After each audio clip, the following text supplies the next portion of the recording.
Bonjour mes chers collègues. Nous allons donc débuter. Nous poursuivons nos travaux d'enquête sur les modalités du contrôle par l'État et de la prévention des violences dans les établissements scolaires en recevant les représentants des syndicats représentatifs des personnels d'inspection et de direction de l'éducation nationale. Nous accueillons ce matin, pour les personnels d'inspection, messieurs Philippe Janvier, secrétaire général du syndicat national des inspecteurs, des inspecteurs d'académie, inspecteurs pédagogiques régionaux, et Éric Barjol, membre du bureau national.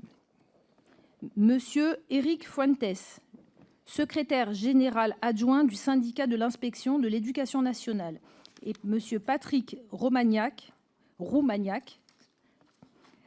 trésorier national. Monsieur Éric Nicolet, secrétaire général du syndicat unitaire de l'inspection pédagogique FSU, et monsieur Jérôme David, secrétaire de la section académique.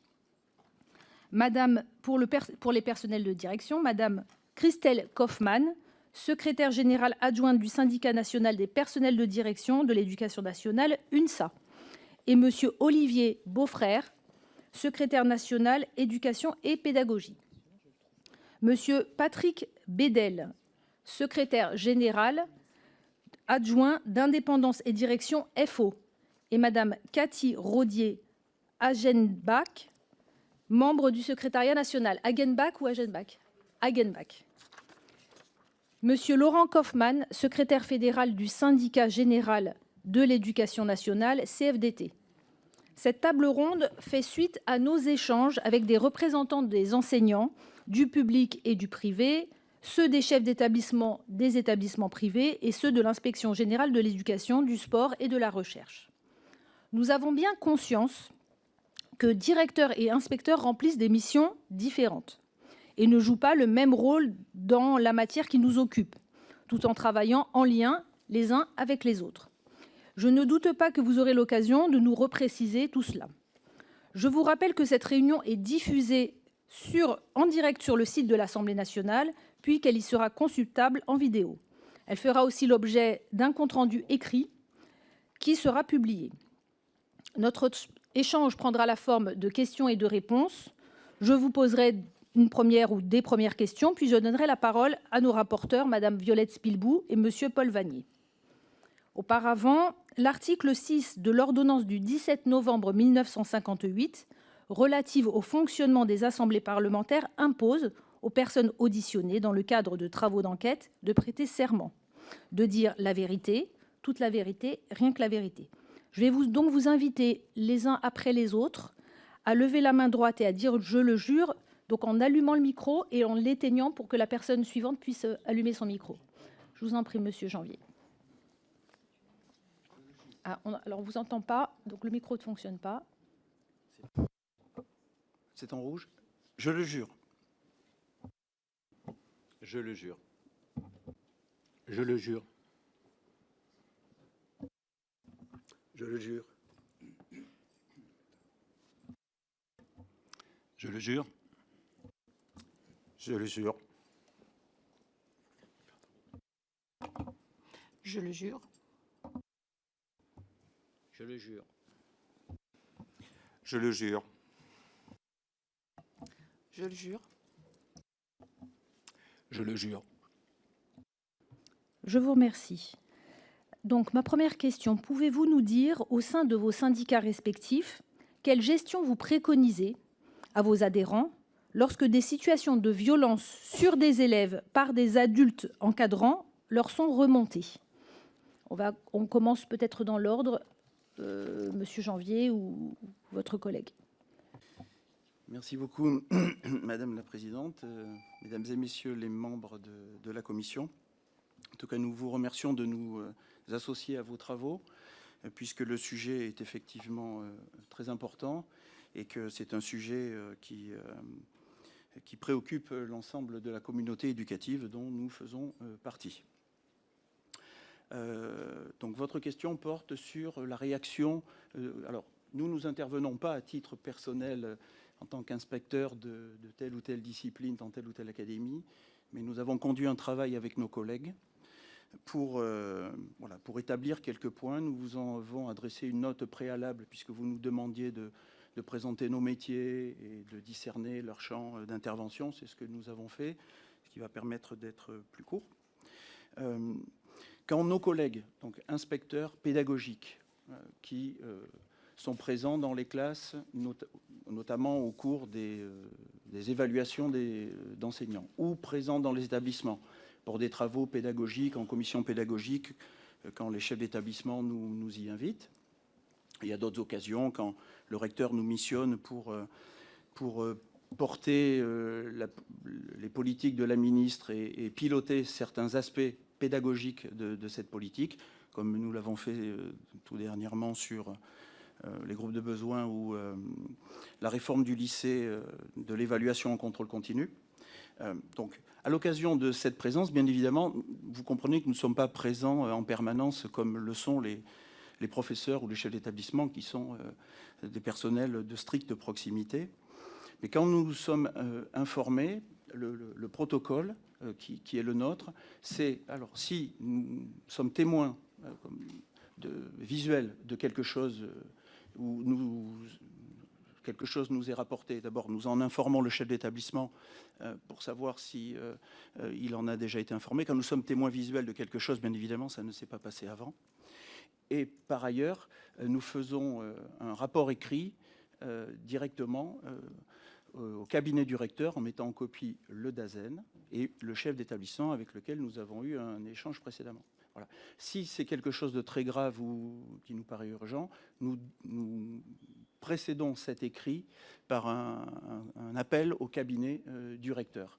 Voilà, pour avoir des instructions directes du cabinet du recteur, qui nous rappelle parfois, voilà, et qui nous demande de relater les faits. Voilà en gros la procédure. Bien, merci beaucoup. Ensuite, pour l'UNSA. La procédure pour nous ne sera pas très différente. Inspecteur de l'éducation nationale, nous intervenons à la fois dans le premier degré et dans la voie professionnelle. En fait, dans la voie professionnelle, on va être exactement dans le même schéma que celui qui vient d'être présenté par Philippe Janvier. Dans le premier degré, les choses sont un petit peu différentes, puisque dans le premier degré, la relation est établie directement avec l'inspecteur d'académie directeur des services départementaux de l'éducation nationale. On n'a pas de relation directe avec le cabinet du recteur. C'est le contact se noue ensuite entre l'inspecteur d'académie et le recteur. Je voudrais quand même bien préciser les choses. Il est rare, pour ne pas dire très rare, que dans l'exercice de nos missions, qui sont le contrôle pédagogique, nous soyons témoins de quelque chose. Ça peut arriver, mais franchement, c'est quand même quelque chose d'extrêmement rare. Ce qui veut dire que le plus souvent, dans nos missions, c'est sur information qui est remontée par le chef d'établissement ou par des parents et qui a convergé vers le cabinet du recteur ou le cabinet de l'inspecteur d'académie, et c'est missionné alors que nous allons dans un établissement pour mener une enquête administrative, pour voir des faits, pour recevoir les enseignants, des parents d'élèves, recueillir le cas échéant des témoignages d'enfants. Il faut vraiment qu'on distingue bien les choses, c'est-à-dire que il y a le protocole, l'idée selon laquelle on serait capable de voir des choses, je crois qu'il faut qu'on soit très très prudent là-dessus.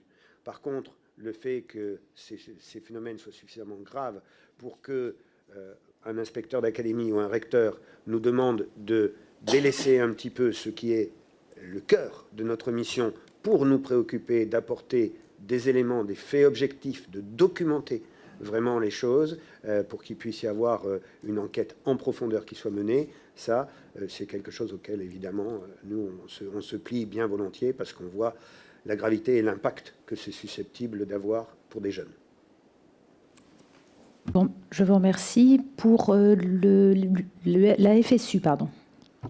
Oui, je ne peux que corroborer ce qui vient d'être dit sur la rareté de ces situations et donc encore plus sur la rareté de l'interpellation du syndicat pour venir en soutien des collègues qui seraient témoins de telles situations. Ceci dit, je crois que nous connaissons tous l'article 40, nous sommes tous fonctionnaires d'État, nous savons ce que nous avons à faire en pareille situation, nos collègues le savent, mais ils ont parfois en effet besoin de soutien pour être orientés.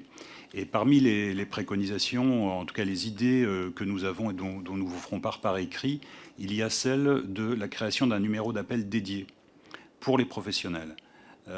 Parce que, bien sûr, il y a les numéros d'appel qui permettent aux victimes de pouvoir s'exprimer et être prises en charge. Mais voilà, ces numéros ne sont pas spécifiquement prévus pour l'accueil de la parole de professionnels et leur orientation. Et l'idée serait en effet d'avoir une petite équipe qui soit en capacité de répondre vraiment techniquement, en profondeur, et d'orienter les collègues qui font face à ce type de situation. Alors pour les chefs d'établissement, Madame Kaufmann ou Monsieur Beaufrère pour l'UNSA. En ce qui concerne votre question, les préconisations syndicales, il n'y a pas de préconisation puisqu'en matière de violence au pluriel, qu'elle soit de n'importe quel ordre, nous devons appliquer les textes. Donc nous avons des fiches procédures. Une fois que nous avons un cas qui est soumis à notre connaissance, soit il s'agit d'une information préoccupante, soit un signalement procureur. En revanche, les préconisations que nous faisons à nos collègues, c'est plutôt dans l'accueil de cette parole du jeune, puisque, on le sait, les jeunes ne parlent qu'une fois, il serait intéressant qu'ils ne parlent qu'une fois en tout cas, et qu'il faut absolument accueillir cette parole avec bienveillance. Donc au-delà de la procédure en elle-même, qui est très importante et qui doit être respectée, nous avons aussi, et nous avons besoin, parce que ce n'est pas toujours le cas, d'être entourés des personnels techniques, assistantes sociales, infirmières, qui savent aussi bien conseiller les chefs d'établissement en la matière, ce qui est extrêmement important, évidemment, dans ces cas de violence. L'évaluation de la situation est quelque chose qui peut être sensible, surtout dans un quotidien de personnel de direction qui est souvent bousculé par les urgences du quotidien. Et quand cette situation vient à nous, il faut vraiment être très précautionneux pour ne pas commettre de faux pas et préserver le jeune. Et évidemment, aussi, en matière de procédure, toujours informer la hiérarchie du cas que nous pouvons avoir à évaluer en termes de violence. Je vous remercie. Ensuite, nous passons à FO avec Monsieur Bédel. Tout à fait. Merci de me donner la parole. En ce qui concerne la trame de questionnaire, je voudrais d'abord revenir sur ce point. Nous avons reçu tous une trame de questionnaire qui nous a beaucoup interpellés. Nous avons travaillé dessus collectivement. Et si la première partie du questionnaire traite notamment pour les personnels de direction du quotidien, de leur travail par rapport à ces questions, on a donc beaucoup de procédures, la collègue a parlé de procédures, beaucoup d'éléments d'analyse à vous apporter, que nous ne manquerons pas de discuter, j'imagine, tout à l'heure. Et la deuxième partie du questionnaire, étonnamment, arrive sur la partie organisation syndicale. Et donc là, vous commencez par une de ces questions qui arrive plutôt vers la fin du questionnaire, sur les organisations syndicales. Effectivement, quand on nous pose la question de devons-nous mettre en œuvre quelque chose, non. Non, nous sommes des organisations syndicales, nos missions ne sont pas celles-ci. En revanche, elles peuvent être de l'ordre du Conseil. Nous sommes repérés en qualité de représentants des personnels auprès des collègues pour demander conseil lors d'une difficulté particulière à analyser tel ou tel type de situation. Voilà, ça c'est clair, mais nos missions en qualité d'organisation syndicale, si telle était la question posée, non, nous n'avons pas effectivement à mettre en place de formation de choses de ce genre. En revanche, je vous assure que nous avons beaucoup de procédures, de plans et de propositions à vous faire. Pour le reste, merci. Je vous remercie. Nous passons donc à la CFDT pour terminer. Merci. En effet, l'institution scolaire est quand même confrontée à des phénomènes de violence divers depuis une vingtaine d'années. Et comme ça a été dit, on a des procédures, des alertes et des partenariats à mener quand on est confronté à ces situations-là. Et effectivement, en tant qu'organisation syndicale, quand même, de plus en plus, on est au conseil de nos adhérents.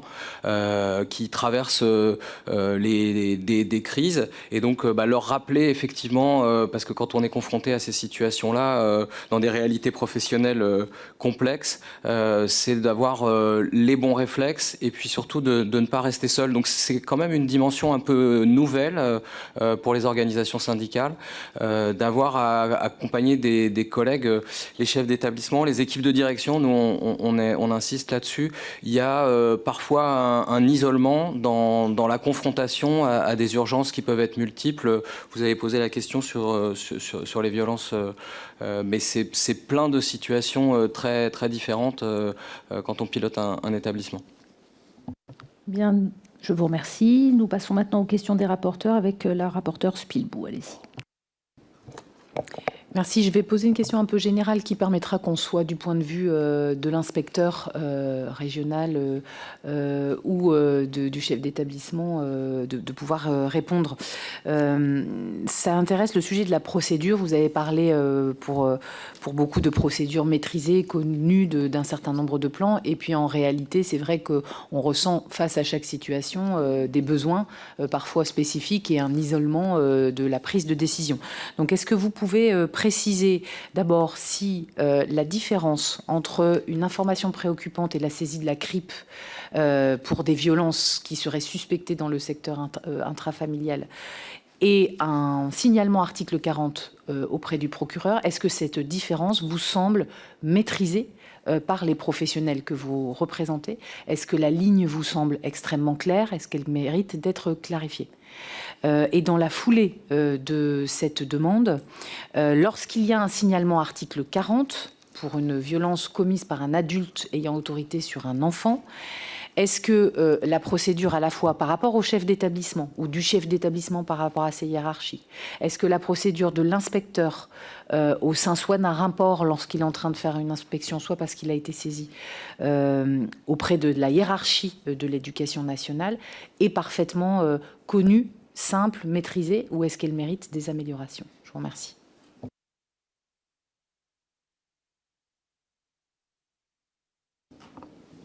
Non, c'est pas non. Alors, nous allons reprendre. Donc, qui veut commencer? Oui, allez-y, Madame Kaufmann. Voilà, merci. C'est une question délicate, en effet, de distinguer l'information préoccupante de l'article 40, signalement au procureur. Je l'ai un petit peu abordé dans mes propos liminaires tout à l'heure. Ce qui est très difficile, c'est l'évaluation de la situation quand on a un cas qui nous est présenté. Il faut le reconnaître que donc, le distinguo entre les deux, c'est que nous sommes dans un risque de danger lorsqu'on fait l'article 40. C'est un danger immédiat, constaté. On fait ce signalement. Mais avant de pouvoir vraiment analyser finement les choses, ce n'est pas toujours facile.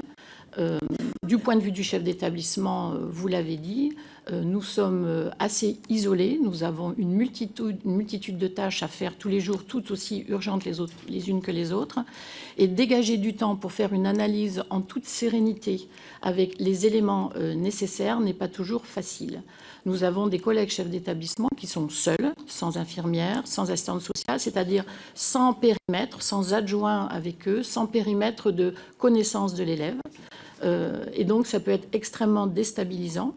Nous n'avons pas toujours, et de moins en moins, les associations de quartier qui connaissent aussi l'élève. C'est-à-dire que quand on a une situation, il faut quand même l'évaluer sérieusement au-delà du petit périmètre scolaire. Nous avons un élève devant nous, mais nous avons surtout un jeune, un collégien, un lycéen. Et donc, c'est ce qui est le plus difficile. Donc, on peut avoir un faisceau, on peut avoir des éléments plus ou moins tangibles. Et avec ça, on se fait donc une idée et on fait donc soit la procédure, soit l'autre. Mais ça n'est pas si facile. Là, nous sommes sereinement assis et nous conversons sur ce sujet. Mais lorsque ça nous arrive, surtout lorsque l'élève est en très mauvaise position, le jeune est c'est vraiment très déstabilisant. Il ne faut pas oublier aussi que la parole, je l'ai dit tout à l'heure, le jeune ne répète pas plusieurs fois lorsqu'il vient se confier. C'est très difficile de lui faire, évidemment, préciser les choses. C'est très délicat. Il peut y avoir des situations aussi, je pense particulièrement aux internats, où quelquefois il peut y avoir des situations qui se découvrent et les assistants d'éducation livrent à leurs chefs de service, les CPE, ou aux personnels qui sont présents, peu importe, des situations de violence, quelles qu'elles soient. Enfin, il y a de multiples situations dans lesquelles il est voilà, très difficile, très confus, mais nous avons quand même, au-delà de ça, je l'ai dit tout à l'heure, des fiches procédures. On sait que cette question de protection de l'enfance est dédiée aux collectivités territoriales, donc chaque département a sa façon de fonctionner. Nous avons cette fiche-là, et nous a envoyé tous les ans. Enfin, je pense que mes collègues le diront aussi. Donc, ce n'est pas la procédure en elle-même qui est compliquée, c'est l'analyse et pouvoir être bien étayé dans son analyse par des personnels qui sont avec nous dans les établissements. Je crois que c'est ça le plus important pour nous et c'est ce qui est le plus complexe. Je vous remercie. Oui, allez-y, madame. Attendez, j'éteins mon micro et on vous écoute. Pardon, merci. Je vais compléter les propos de ma collègue, parce que je pense qu'on est tous d'accord sur les différentes procédures qu'on a, ça pour en avoir, des protocoles, etc. Mais on n'est pas là pour enquêter, nous. On a des professionnels, par contre, il faut en avoir suffisamment. Je rappelle que maintenant, dans les lycées, il n'y a plus d'assistante sociale. Donc il manque cruellement de professionnels, et je parle dans des petits établissements, il ne faut pas oublier les établissements ruraux, de montagne également, on est un peu tout seul. Donc on a notre propre réseau, etc., pour avoir des conseils, mais on est souvent en fait en cellule de crise, alors qu'on devrait pouvoir faire ça calmement, tranquillement, pour pouvoir faire le pas de côté, comme on dit souvent, mais on n'est pas là pour enquêter. C'est pour ça qu'on est censé travailler avec une équipe médico-sociale qui soit complète. Merci. Oui, allez-y, monsieur Kaufmann. Je ne peux que souscrire à ce qui a été dit, mais peut-être pour élargir la focale, pour que la parole des élèves s'exprime dans l'enceinte de l'établissement scolaire, il y a quand même la nécessité qu'il y ait un climat de confiance. Alors, soit il y a effectivement une urgence et les élèves identifient, mais globalement, et ça revient à ce qui a été dit, il faut un pôle médico-social. La parole des élèves, elle ne vient pas spontanément vers les équipes de direction. Même si on est proche et visible, on est quand même à distance. Et ma collègue l'a dit, en internat, il y a un premier niveau de réception de la parole. Ce qui est clair, encore une fois, c'est que sur les procédures et sur la formation qu'on a reçue, formation initiale et formation continue, il y a eu des progrès considérables. Ensuite, c'est les alliances éducatives autour de ça pour faire une analyse juste. Effectivement, faire une information préoccupante. Il y a la qualité de ce qu'on va écrire dedans, et souvent c'est un travail de qualité quand il est fait à plusieurs.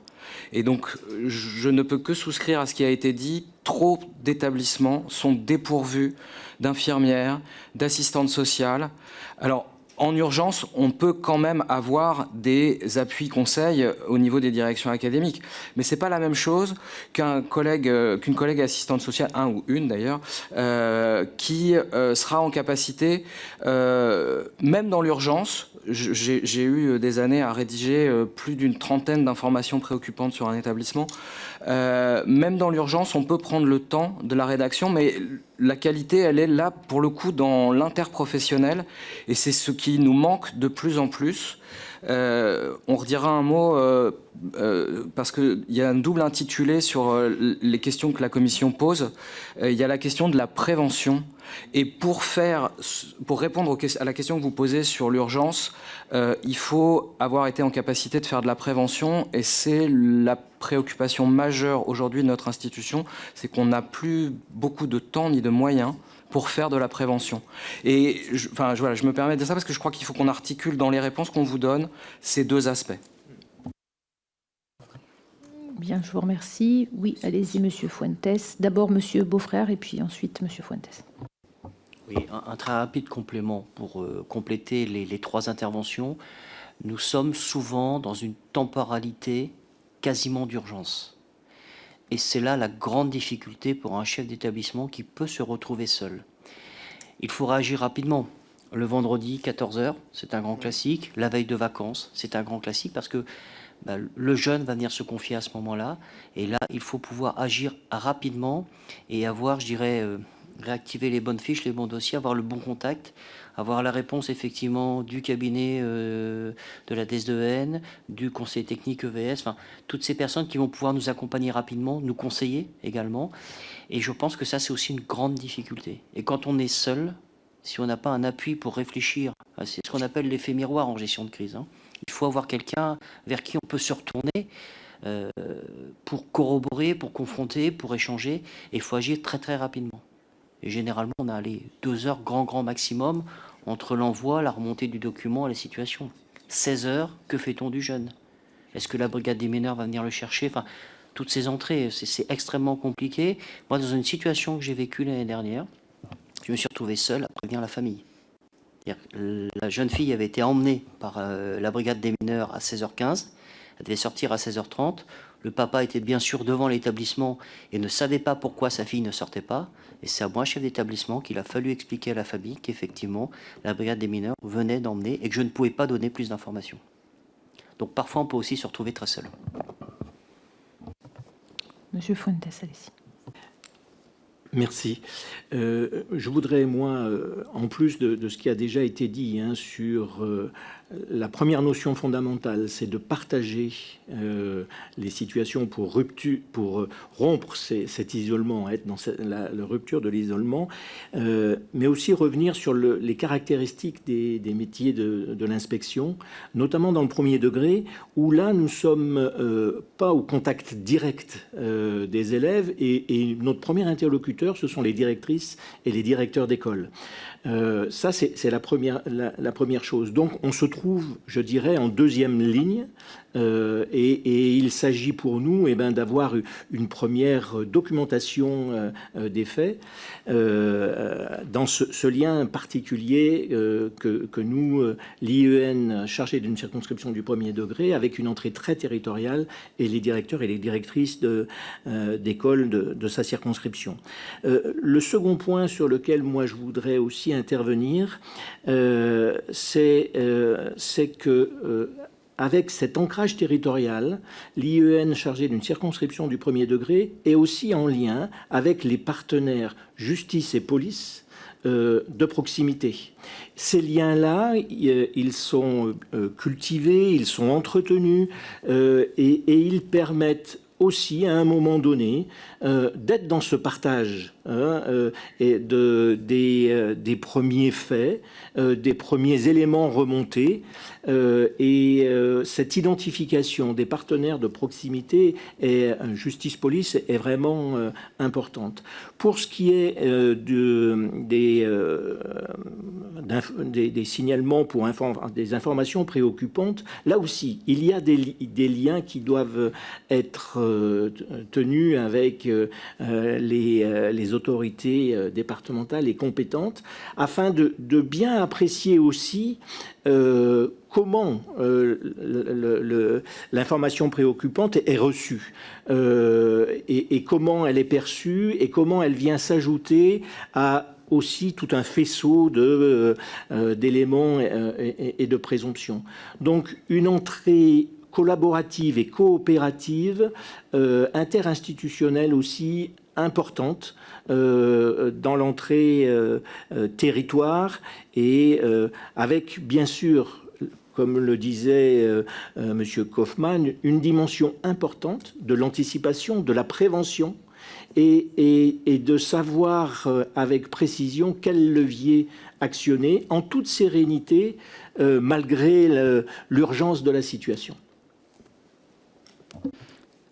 Oui, allez-y, Monsieur David. Je voudrais revenir aussi sur le tout point de départ de la question, à savoir la différenciation entre la partie IP ou article 40, que l'on doit déclencher en qualité de chef d'établissement. Ça fait aussi appel à la question de la formation des personnels de direction. Et on n'est pas tous égaux devant cette question-là. Il y a l'expertise du chef d'établissement, il est devant une situation complexe.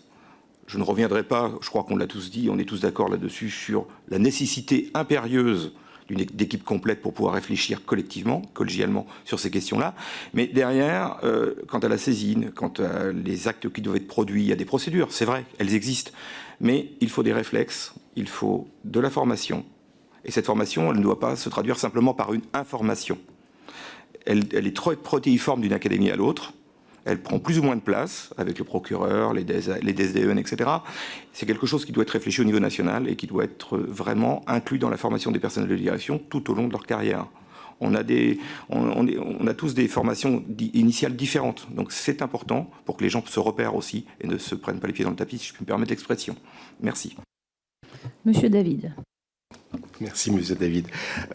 Oui, juste, je voulais ajouter, mais beaucoup de choses ont été dites. En fait, dans le premier degré, effectivement, quand ça fonctionne, c'est quand le service social voilà, est conséquent, et nous en avons à la DSDEN. Dans mon département, c'est le cas.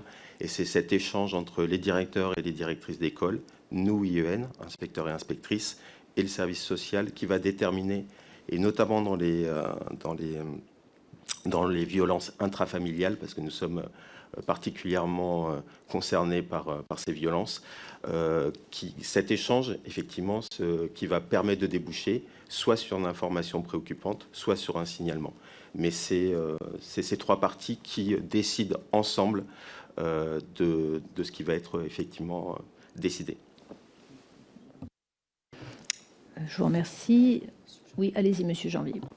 Merci, je vais bien compléter pour les inspecteurs du second degré en collège et en lycée. Donc, je vous ai décrit précédemment la procédure qui passe directement par le cabinet du recteur, voilà, et une attente d'instruction précise, et puis une information au chef d'établissement s'il n'en a pas eu.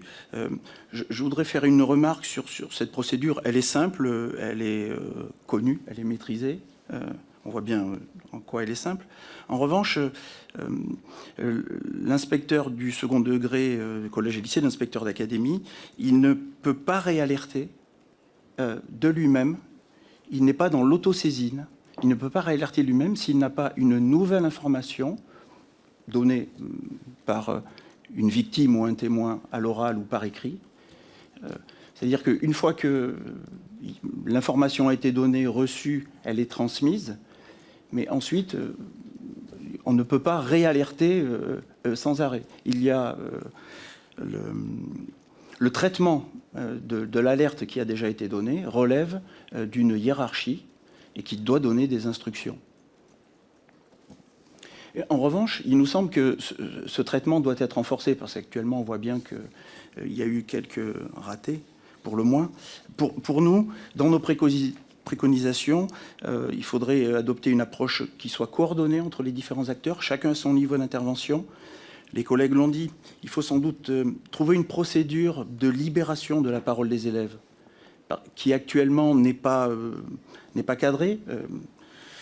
En tout cas, nous n'en sommes pas informés. Donc une procédure de libération de la parole, de recueil des signalements, de protection des personnes et des circuits de remontée. Et il s'agit de penser les choses de la prévention au traitement des signalements et sans doute, comme l'ont dit les collègues, en faisant appel à des acteurs en interministériel. Ça peut aller jusqu'à la police et la justice. Merci. Alors justement, on va poursuivre sur ce sujet de libération de la parole. Juste un petit rappel, même si vous avez une seule et unique fonction, on se concentre, nous, cette commission d'enquête, sur les violences commises par des adultes ayant autorité dans le cadre scolaire et donc par des enseignants, des encadrants éducatifs, qu'ils soient de l'éducation nationale ou non. Et spécifiquement là-dessus, même si une grande part des signalements qui peuvent être gérés par vous concernent des violences intrafamiliales et ne sont pas minimisées pour autant. Donc sur cette partie violence par des adultes qui seraient donc signalées soit au cours d'une inspection par des enfants, par des collègues, soit qui remonteraient au niveau d'un chef d'établissement, parlons de la libération de la parole. Il y a des endroits comme à Châlons en Champagne où il y a eu de nombreux dysfonctionnements sur la prise en compte de cette parole d'une lanceuse d'alerte enseignante. Il y a eu par exemple la mise en place d'une safe place, space, donc d'un bureau où les jeunes peuvent venir parler avec un planning qui est mis en place par les enseignants volontaires qui viennent écouter la parole anonyme ou non de certains jeunes. Est-ce que ce type de pratique vous semble à la fois répandu et est-ce qu'elles font partie pour vous de vos champs d'action, du champ d'action de l'inspection dans les recommandations, du champ d'action des actions mises en place par les chefs d'établissement? Et est-ce que dans ce processus de libération de la parole, les interventions extérieures d'associations de protection de l'enfance est souhaitable, est à développer?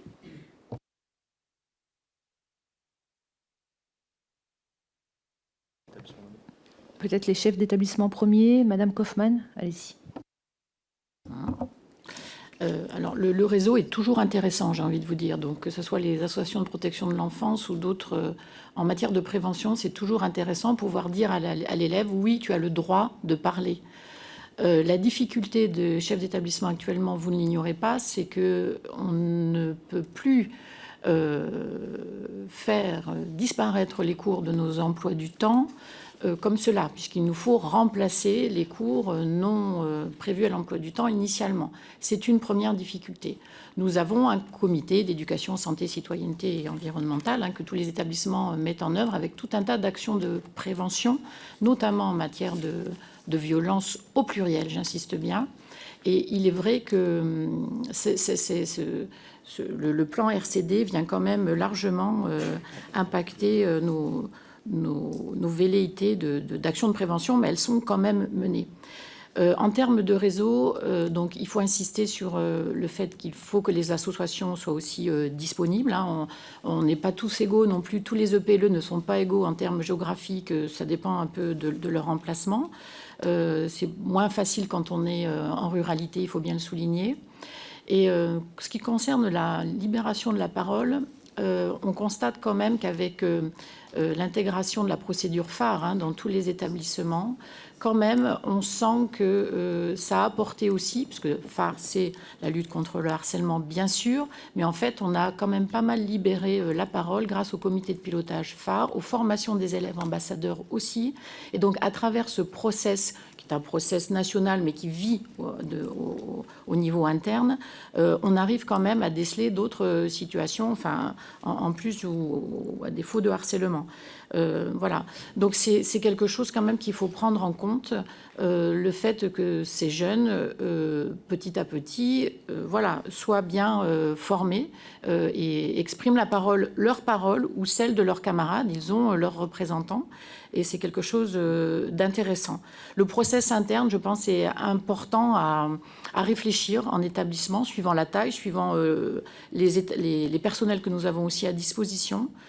Il y a aussi des comités de vie lycéenne ou collégienne qui se saisissent de cette question, qui aiment à faire des actions là-dessus. Donc, je pense que ce n'est pas négligeable non plus. Ils ont des instances. Nos élèves ont des instances à faire vivre aussi. Monsieur David, allez-y. Oui, dans les manquements le plus souvent constatés à l'occasion des contrôles, nous avons justement constaté l'absence de numéro d'alerte, dont le 119, et également l'insuffisance d'informations concernant le harcèlement scolaire et le harcèlement en général. Merci. Oui, Monsieur Romagnac. Oui, simplement pour insister sur la nécessaire coordination des actions. Parce que effectivement, l'exemple que vous évoquiez, qui contribue à libérer la parole, c'est quelque chose d'absolument essentiel.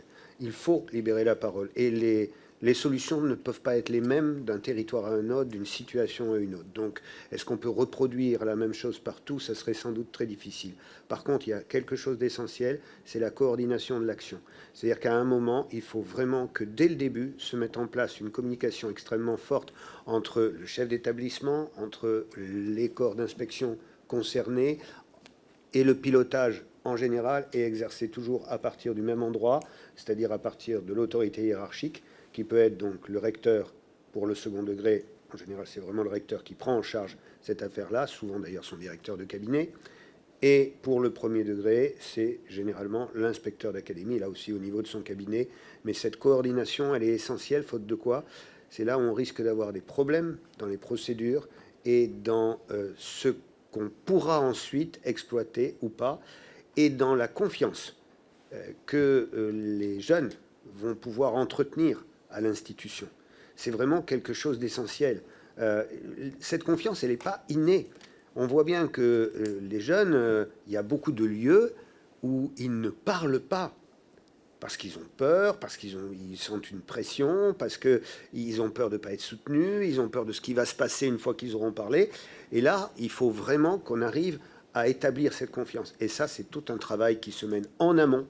Et je pense que là, quand on évoquait le rôle finalement des structures comme les jeunes et la vie scolaire, etc., c'est vraiment quelque chose, CAVL et compagnie, ce sont vraiment des actions qu'il faut entretenir parce que ça contribue à libérer la parole et c'est ce dont on a besoin dans le système aujourd'hui. Oui, Monsieur Bédel. La libération de la parole, je crois que c'est quelque chose qui, année après année, s'est amélioré en établissement scolaire depuis fort longtemps maintenant. C'est quelque chose qui est travaillé. On met tout en œuvre pour que les enfants aient des points de repère. Alors ça peut partir effectivement des assistants d'éducation référents, la vie scolaire, on vient de le dire.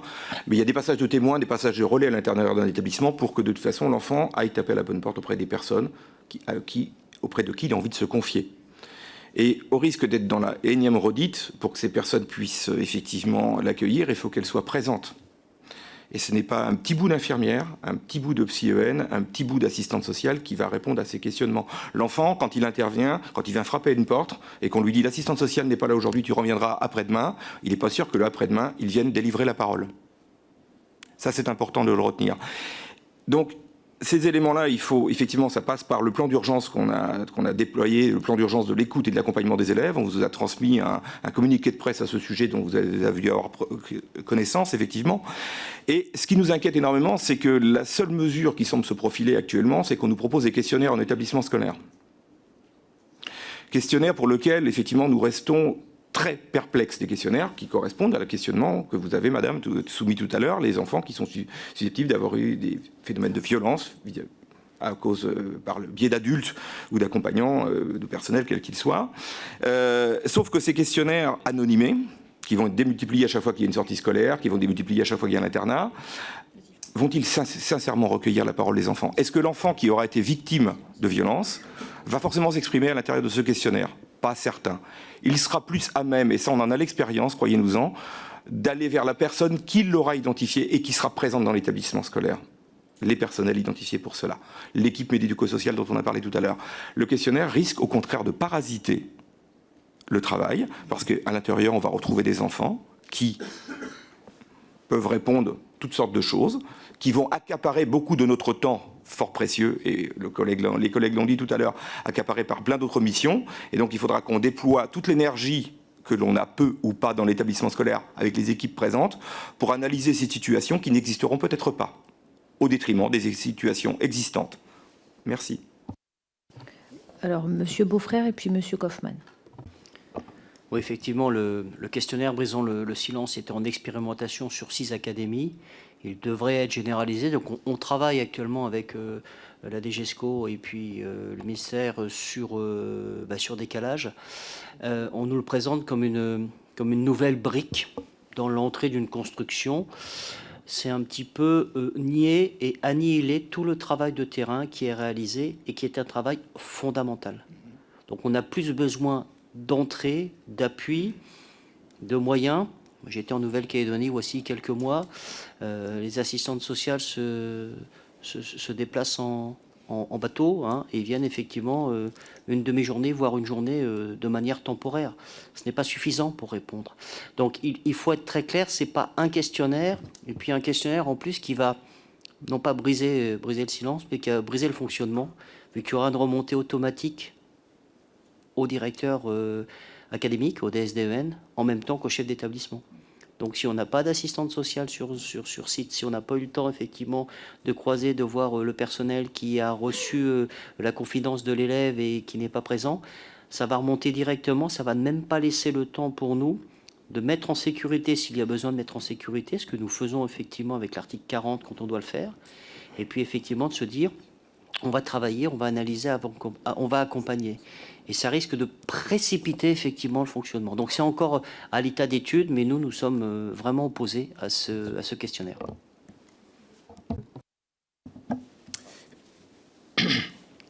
À la CFDT, on a une vision un petit peu différente.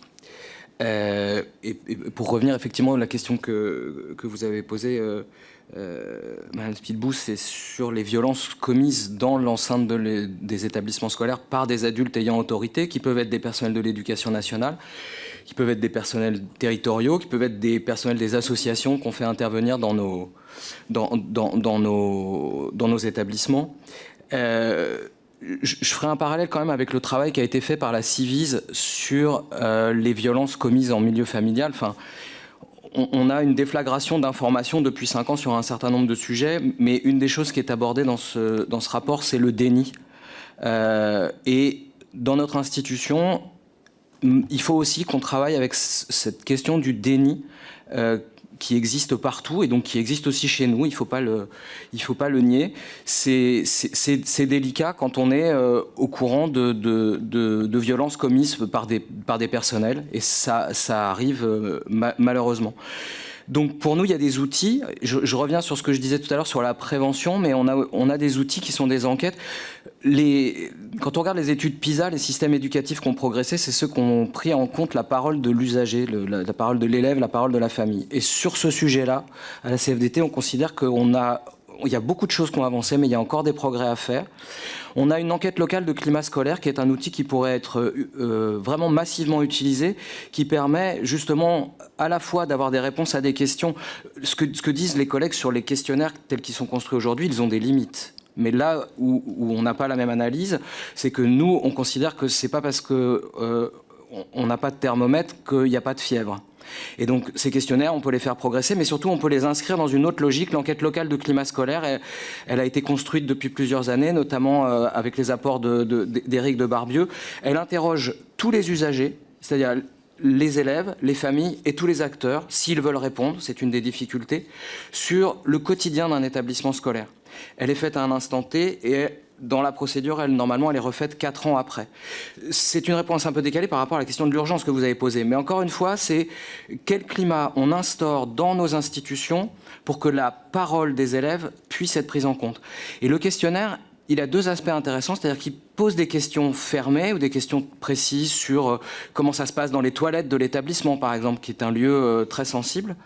Mais il y a aussi une partie verbatim, c'est-à-dire où les élèves peuvent exprimer librement, et les adultes aussi peuvent exprimer librement des réponses à des questions.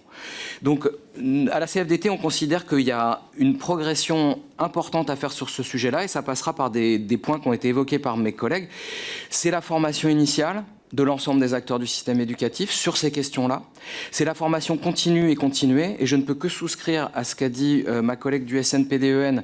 Aujourd'hui, on est dans l'obsession du remplacement de courte durée qui nous fait faire des choses qui par moments peuvent être même délirantes. Et puis en plus, on est dans des injonctions contradictoires. C'est-à-dire que depuis hier, nous avons appris dans les établissements scolaires que les moyens financiers dont on dispose pour payer les collègues, pour faire du remplacement de courte durée, sont gelés jusqu'à la fin de l'année et on ne connaît pas l'enveloppe l'année prochaine. C'est ce qui permet de répondre aussi à un climat scolaire, c'est-à-dire que les élèves ne soient pas livrés à eux-mêmes. C'est de plus en plus difficile. Donc voilà, il y a des choses qui sont très intriquées. Mais pour la CFDT, il y a une question vraiment qu'on doit partager, qui n'est pas facile.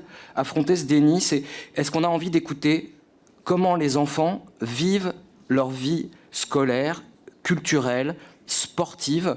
Enfin, beaucoup de choses qui sont remontées, remontent alors, de ces univers-là.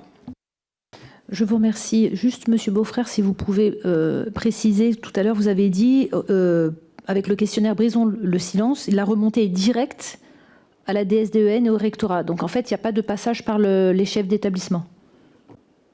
Alors c'est encore expérimental, mais il y aurait logiquement, lorsque la classe aurait passé le test via une salle informatique, une remontée directe des réponses au chef d'établissement et immédiatement, en même temps, à la DSDEN.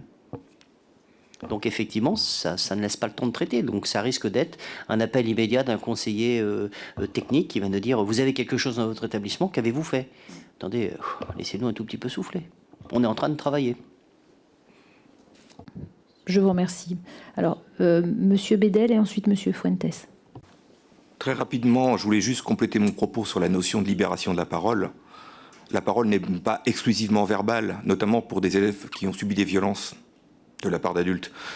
C'est des gestes, des isolements, des attitudes en général, qui peuvent confiner à la violence, l'absentéisme, enfin tous ces petits signaux faibles qu'on sait analyser en établissement scolaire.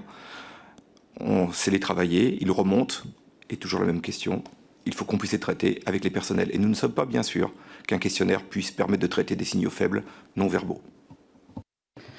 Monsieur Fuentes. Merci. Je voudrais revenir, moi, pour répondre à votre question sur le rôle des inspectrices et des inspecteurs. Je crois que, bien sûr, il faut trouver les espaces pour libérer la parole. Premier constat, souvent cette parole, notamment dans le premier degré, n'arrive pas par les élèves eux-mêmes, mais par des adultes, qu'ils soient parents ou qu'ils soient d'ailleurs professionnels de l'éducation nationale. Donc, en plus de libérer la parole, il faudrait aussi être en capacité d'accueillir cette parole dans les meilleures conditions possibles. Et pour cela, chaque inspectrice et chaque inspecteur reçoit de nombreux témoignages pour lesquels il doit être dans une posture d'écoute active, vraiment, d'avoir le discernement nécessaire. Et forcément, ça appelle des gestes professionnels, des réponses pour lesquelles les inspectrices et les inspecteurs doivent être formés. On voit bien l'importance du recueil des premières paroles, de leur analyse, de leur traitement sur les suites à éventuellement engagées. Donc, particularité, beaucoup de paroles d'adultes qui arrivent auprès aussi des inspecteurs. Je vous remercie. Monsieur Nicolet et Monsieur Janvier ensuite.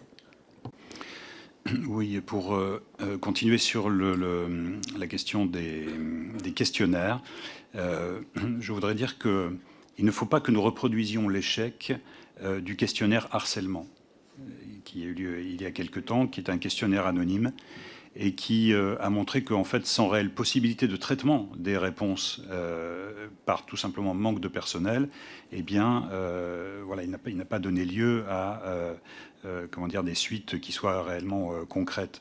Et je crois que ça pose vraiment là la question, en fait, encore une fois, du manque de moyens humains. Les volumes de ces questionnaires à traiter vont être énormes. Je ne vois pas comment les DSDEN, avec les moyens dont ils disposent aujourd'hui, vont pouvoir traiter ces questionnaires. Les professionnels, et il faut des professionnels particulièrement formés à l'écoute, des professionnels de l'action sociale qui soient capables de décrypter les expressions, parfois de détecter aussi des situations qui ne sont pas forcément exprimées explicitement, comme le disait le collègue tout à l'heure. Il y a beaucoup de signaux, y compris à travers des écrits, mais qui ne sont pas explicites. Ça nécessite en effet des professionnels hautement qualifiés. Aujourd'hui, nous ne les avons pas, et c'est vraiment une nécessité de pouvoir les recruter, et en grand nombre. Et puis, je voudrais juste rajouter quelque chose. Mon collègue, Monsieur David, a parlé tout à l'heure de l'insuffisance de la publicité faite dans les établissements privés lorsque nous les contrôlons sur la connaissance des numéros d'appel, par exemple, par les élèves. Il y a aussi la nécessité, pour que la parole soit libérée, que les enfants, les jeunes, s'autorisent à parler et conscience qu'ils ont le droit de parler. Et cette conscience d'avoir le droit, la possibilité de prendre la parole et d'exprimer ce qu'ils vivent, ils peuvent en prendre conscience à travers un certain nombre d'enseignements, notamment l'enseignement civique qui leur est dispensé. Et puisque cette commission d'enquête traite bien sûr de l'ensemble des situations de violence qui peuvent arriver dans tous les établissements, mais aussi en particulier, si j'ai bien compris, dans les établissements privés, il faut dire qu'à l'occasion de nos contrôles, nous constatons très souvent des manquements graves de ce point de vue. C'est-à-dire que les enseignements qui peuvent permettre aux élèves justement de se sentir autorisés à parler sur ces questions ne sont pas dispensés ou ne sont pas dispensés correctement. Monsieur Janvier. Merci beaucoup. Donc, la question, là, nous avons commencé par le sujet de la détection, puis nous voyons bien que nous sommes remontés au sujet de la révélation, avec la libération de la parole. On est même allé plus loin, plus au-dessus de la révélation, c'est la détection de signaux faibles, hein. Les collègues l'ont dit, il y a des enquêtes, bon, les collègues ont commenté ce point-là. Le collègue l'a dit, il y a aussi des gestes révélateurs. Que les professeurs peuvent détecter, que la vie scolaire peut détecter. Et il me semble que nous gagnerions à éviter, à avoir à traiter les problèmes, c'est-à-dire nous gagnerions à éviter que les problèmes existent en milieu scolaire, donc remonter d'un cran, une question d'éducation pour prévenir. De même qu'il y a un protocole phare qui permet de lutter contre le harcèlement, il pourrait y avoir un protocole qui permette d'être dans un triptyque que nous vous avons proposé, de responsabilisation de tous les acteurs, bien évidemment formation, par exemple la détection de signaux faibles au travers de gestes révélateurs par les professeurs ou la vie scolaire. C'est un vrai sujet. La question de la sécurisation, de la remontée des informations et la question des informations qu'ont en retour les personnes qui font des signalements.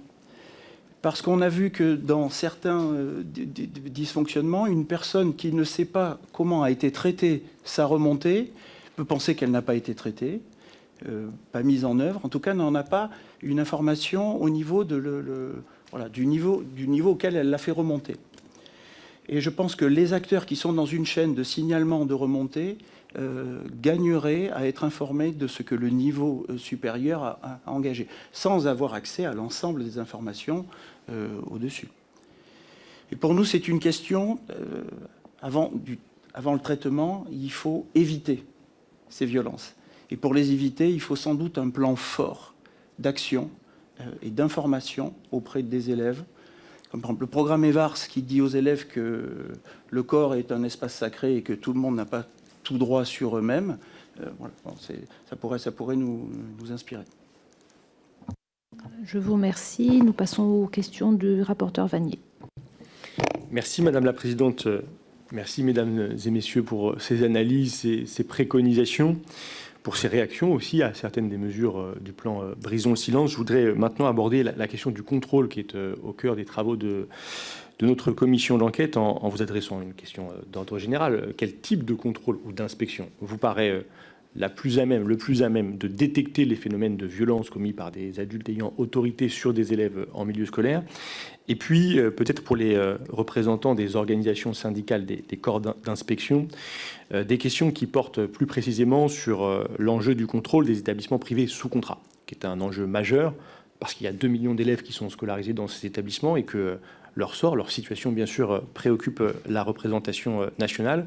Il est évident qu'il y a beaucoup de choses à améliorer dans les inspections qui portent sur les établissements publics, mais les établissements privés sous contrat, c'est une des constatations qui est maintenant avérée. Eux ne sont pas contrôlés, ou très rarement contrôlés, ou quand ils le sont, nous pouvons peut-être penser qu'il y a des défaillances dans les mécanismes de contrôle. Donc je voudrais vous interroger assez précisément sur un certain nombre de points.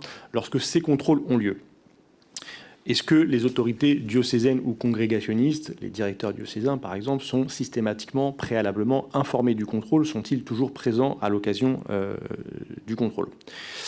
Est-ce que les inspecteurs, les inspectrices qui sont membres de vos organisations syndicales ont déjà rencontré des difficultés dans leurs relations, dans leurs échanges avec des autorités de tutelle diocésaines ou congrégationnistes à l'occasion de contrôles d'établissements scolaires privés sous contrat? Est-ce que lorsque ces contrôles sont effectués, il y a des difficultés quant au périmètre qui est celui dans lequel peuvent intervenir les inspecteurs et les inspectrices? Est-ce qu'il y a une sorte de négociation, de discussion sur le périmètre d'action? Est-ce qu'il y a une remise en cause de certaines des prérogatives des inspecteurs et inspectrices de l'éducation nationale à l'occasion de certains contrôles d'établissements privés sous contrat par les autorités de tutelle ou par les chefs d'établissement directement ou par toute autre personne? Et puis bien sûr, cette question des contrôles, elle suppose des moyens. Ce sera ma dernière question. La ministre Belloubet et après elle, la ministre d'État, Madame Borne, ont annoncé des moyens supplémentaires, 60 ETP d'inspection qui seraient dédiés, même s'il y a une discussion et nous l'aurons, à la question du contrôle des établissements privés sous contrat. C'est une masse considérable d'établissements qu'il va falloir aller regarder. Il y en a 7500. Est-ce que ce volume vous paraît suffisant? Est-ce qu'il y a des objectifs annoncés qui vont plutôt dans le bon sens? Là encore, chacun peut avoir son appréciation, mais il y a une volonté politique qui semble affirmer d'aller vers le contrôle des établissements. Est-ce que les moyens annoncés vous paraissent suffisants pour atteindre les objectifs qui sont aujourd'hui assumés par la ministre de l'Éducation nationale? Je vous remercie. Alors, on va commencer par Monsieur Roumaniac. Merci. Alors, effectivement, ces postes que nous avons vus arriver, sans qu'il y ait de discussion préalable, 60 postes, en réalité, 2 fois 30. C'est-à-dire 30 sur une première année et 30 sur l'année suivante. C'est-à-dire qu'il y en aura 30 pour la rentrée prochaine, qui sont répartis sous la forme 20 pour le premier degré et 10 pour le second degré. Est-ce que c'est quelque chose qui permettra d'apporter des réponses à l'heure actuelle? Franchement, ça paraît difficile à imaginer. D'abord parce que, volumétriquement parlant, on est sur quelque chose de faible, mais surtout parce qu'on n'a pas défini clairement la mission qui va être attribuée à ces inspecteurs. Ce sont des postes d'inspecteurs. Les inspecteurs, ils ont tous une circulaire mission qui définit leur mission.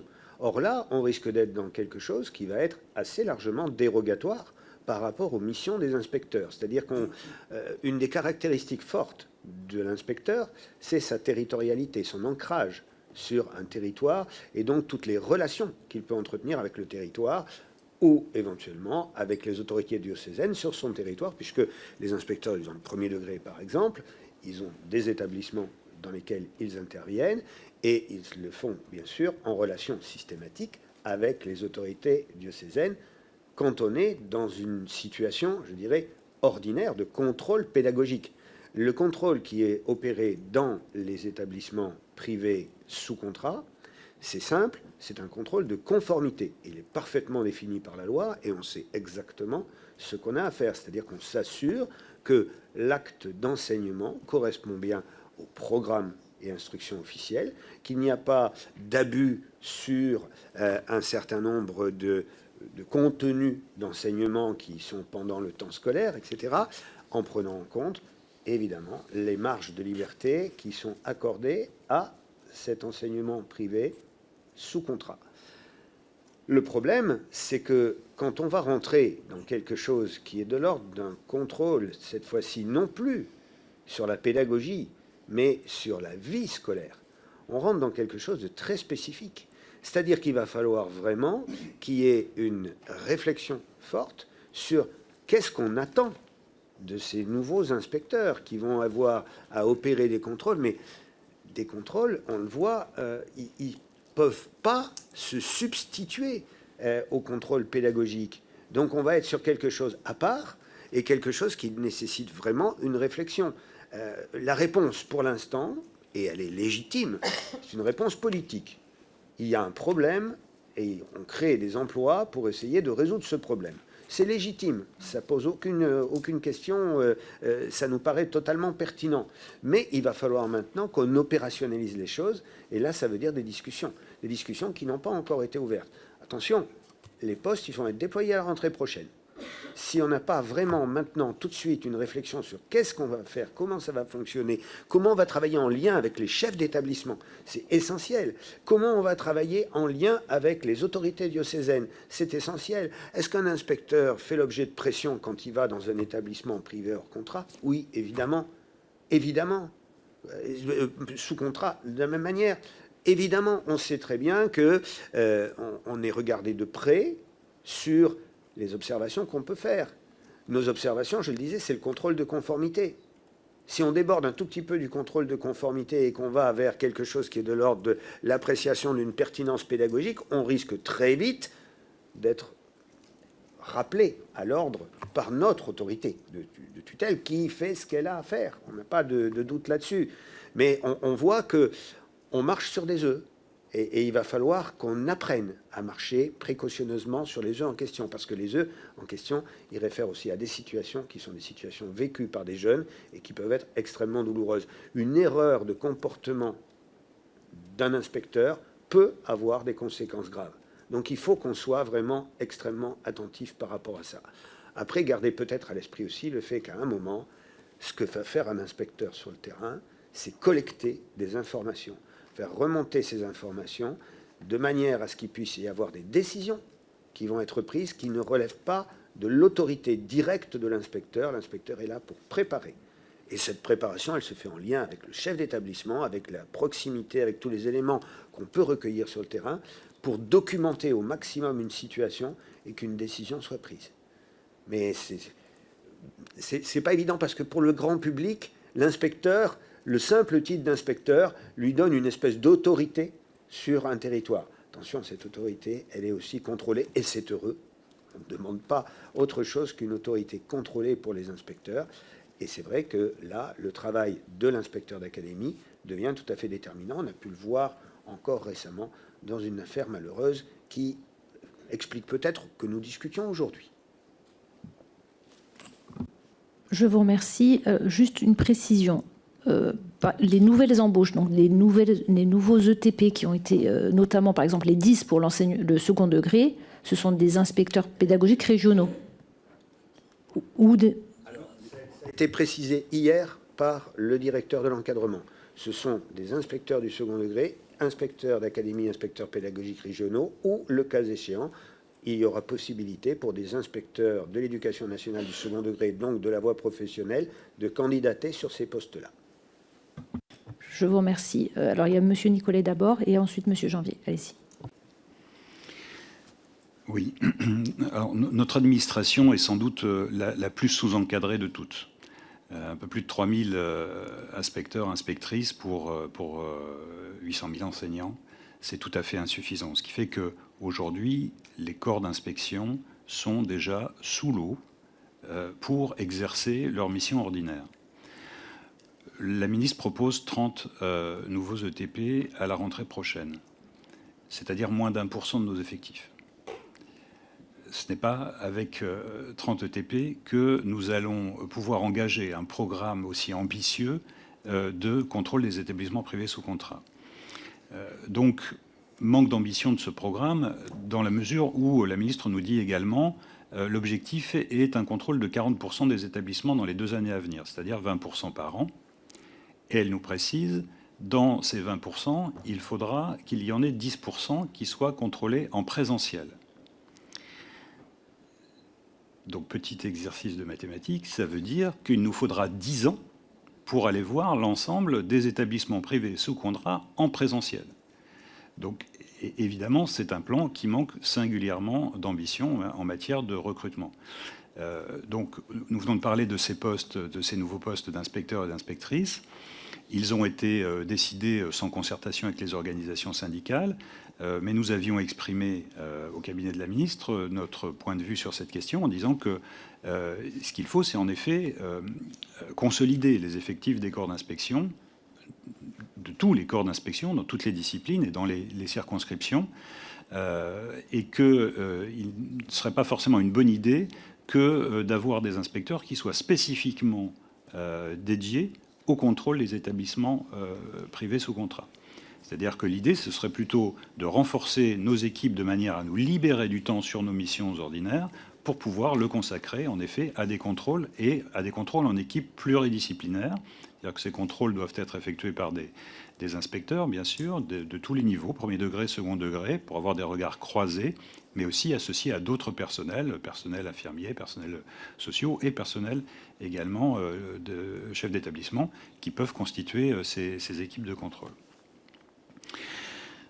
Donc, premier point sur l'insuffisance de ce plan pour pouvoir, en effet, répondre aux objectifs affichés par la ministre. Ensuite, sur le cadre des investigations, en effet, ce cadre, il est relativement restreint aujourd'hui. Mon collègue Patrick Romagnac l'a très bien décrit, ne nous permet pas d'investiguer sur des questions, notamment relatives à la vie de l'élève en dehors de la classe. Et c'est une véritable difficulté, en particulier le contrôle sur pièce, évidemment, ne permet pas de détecter des pratiques violentes, quelles qu'elles soient.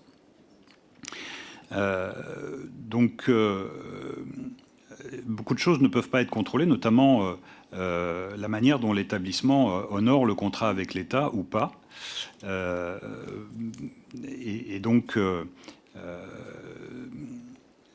Le caractère propre, puisqu'il faut en venir à cet élément qui est un frein que nous constatons très régulièrement, qui est souvent mis en avant par les établissements privés que nous contrôlons pour se soustraire à des investigations approfondies sur des situations que nous pourrions détecter ou suspecter, parce que vous avez parlé en début de cette audition des violences que nous constatons.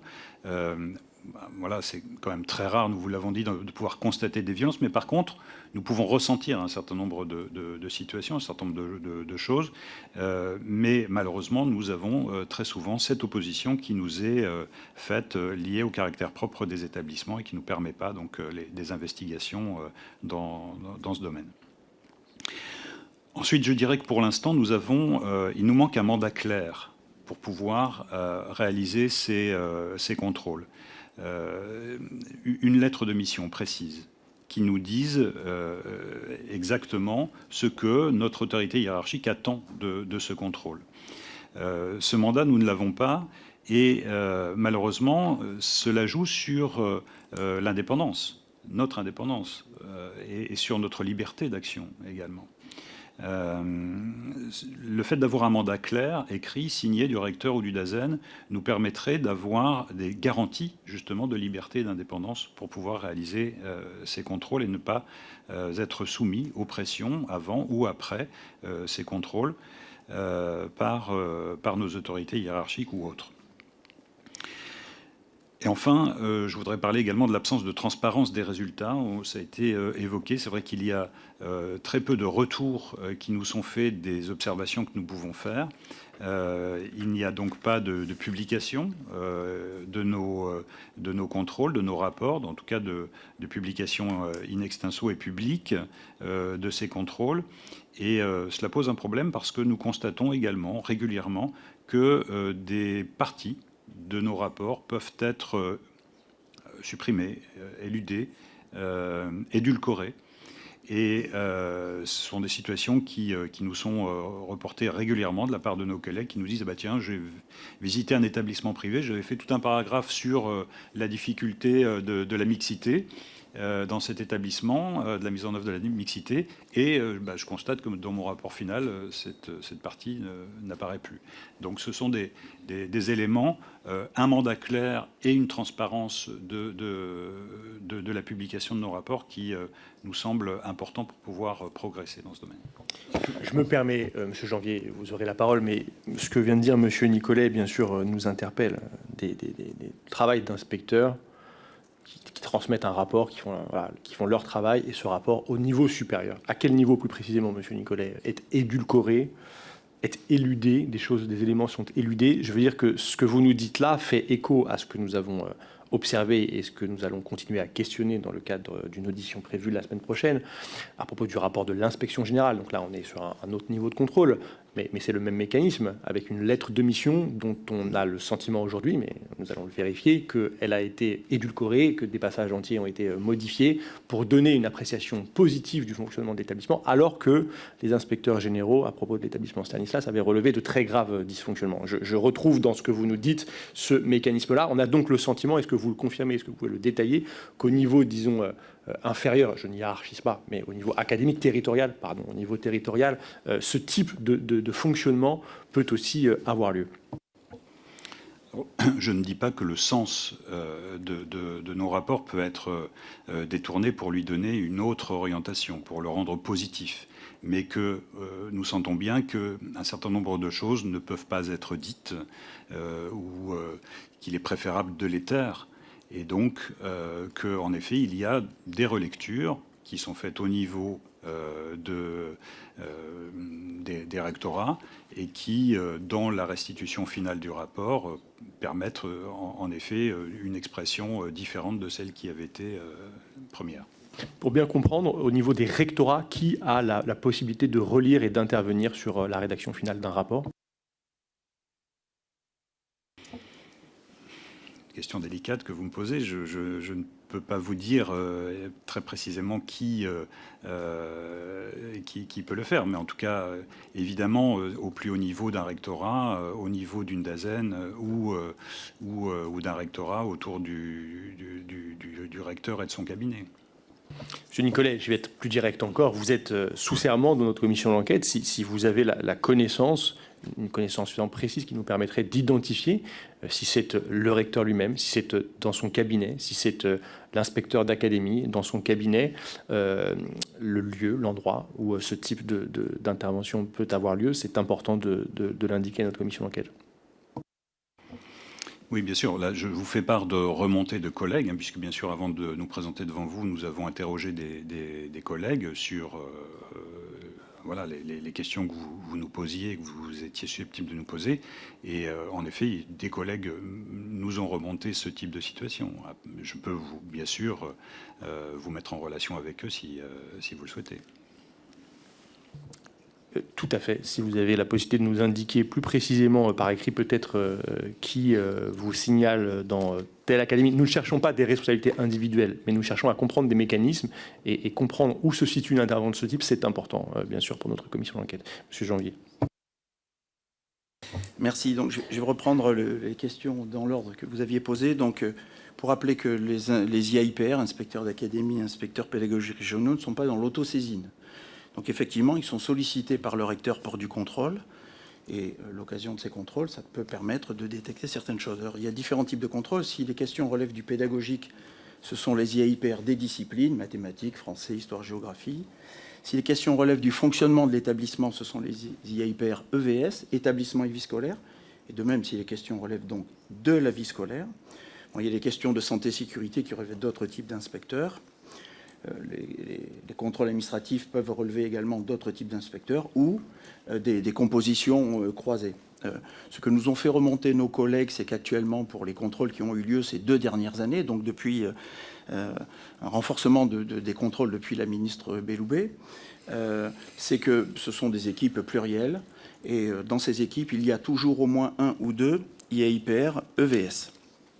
Concernant vos questions sur alors, nous avons distingué en préparant ce temps, c'est que le contrôle, c'est une entrée assez faible pour révéler des choses graves.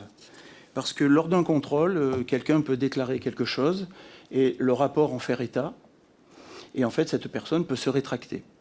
En revanche, il existe un dispositif qui est au-dessus du contrôle, qui est l'enquête administrative, et qui donne lieu à des auditions, et ensuite à une rédaction d'un PV d'audition. La personne auditionnée attend que le PV soit rédigé et signe le PV. Et là, l'enquête administrative apporte une sécurisation pour les cas les plus graves, ceux qui le nécessitent.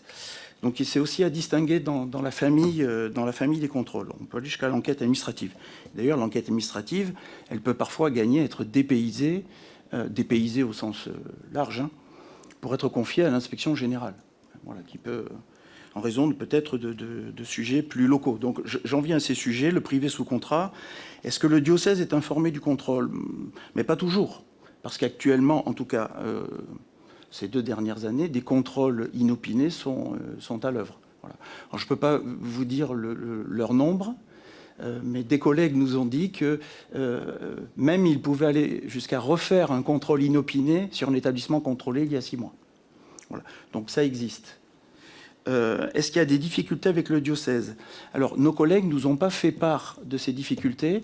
Peut-être cela tient-il à le positionnement des IAIPR. Nous sommes positionnés sur l'académie et non pas localement. Donc, les relations locales n'existent pas et les relations sont plus distantes. Voilà. Donc, a priori, non. Mais je n'ai pas plus d'informations, en fait, hein, je pense. Est-ce qu'il y a des difficultés sur le périmètre du contrôle, et notamment, je pense, vous pensez à la vie scolaire, et donc la tension avec le caractère propre. Je n'ai pas eu accès au protocole de contrôle.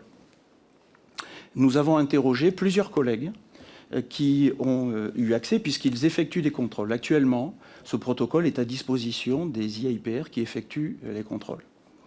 Les collègues nous ont dit que ce protocole, dans une première version, délimitait plutôt bien. Ils se sont sentis bien armés pour justement ne pas empiéter sur ce qui serait le caractère propre et peut-être une ligne rouge du privé sous contrat, et pour bien délimiter les choses. Voilà. Ça a été notamment le cas pour ce qu'ils ont fait auprès de Betaram. Il y a eu, cette semaine ou la semaine dernière, non pas une deuxième version, mais sans doute un ajout de fiches. Je crois qu'il se présente sous fiche, c'est ce que nous avait dit un collègue. Un ajout de fiche qui précise encore mieux les choses au niveau du caractère propre. Donc, bon, le protocole avance sur ce sujet. Je n'en sais pas plus. Alors, les 60 ETP dédiés, cette année, c'est 10 postes d'IAIPR. L'année prochaine, la direction d'encadrement nous a dit que ce seront 20 postes d'IAIPR. Voilà. Est-ce que le volume est suffisant ? On voit que dans les sujets qui nous préoccupent, à la fois les compositions de missions associent plusieurs IAIPR, établissements et vie scolaires, et parfois les sujets sont essentiellement établissements et vie scolaire. Même s'il y a des questions peut-être de laïcité et de respect, il peut y avoir respect de valeurs de la République, etc. Pour nous, le problème de la création de postes, bien évidemment, c'est bien. Mais le problème de fond avant la création de postes, c'est comment est-ce qu'on comble ces postes. C'est-à-dire qu'il faut des candidats. Actuellement, le corps des IAIPR souffre, nous vous l'avons écrit, d'un déficit d'attractivité criant. Tous les postes ne sont pas pourvus à la rentrée déjà. En cours d'année, certains de nos collègues prennent une autre mission. Ils deviennent DAZEN, adjoints, etc. Donc cette année, très simplement, nous sommes passés de 30 postes non pourvus, vacants, à, en milieu d'année, 60 postes. Nous l'avons vu avec les chiffres officiels de la direction d'encadrement. Voilà. Donc, c'est un problème double. Il faut peut-être créer des postes, mais surtout les pourvoir. Et donc, il faut l'attractivité. Alors, mon collègue Éric Nicolet l'a dit, tout le monde ne va pas devenir inspecteur de l'éducation nationale ou inspecteur d'académie seulement en candidatant sur les postes. Il faut qu'il y ait une expertise derrière. Nous sommes issus de différents métiers, notamment des métiers de l'enseignement. Et ce métier d'inspecteur se construit sur de l'expertise, sur plusieurs années. D'ailleurs, il y a des conditions aussi pour rentrer, voilà, des années de pratique avant de pouvoir candidater. Ça, c'est le premier sujet, la question de l'expertise. Il y a la question de est-ce que les collègues vont faire que ça ? En fait, si on ne fait que ça, les collègues perdent de l'expertise plus générale. Parce que nous avons vu que, vous l'avez peut-être vu dans les sujets qui vous ont été soumis, que les questions sont multiples. En fait, il peut y avoir aussi des questions d'enseignement. Le programme EVARS, par exemple.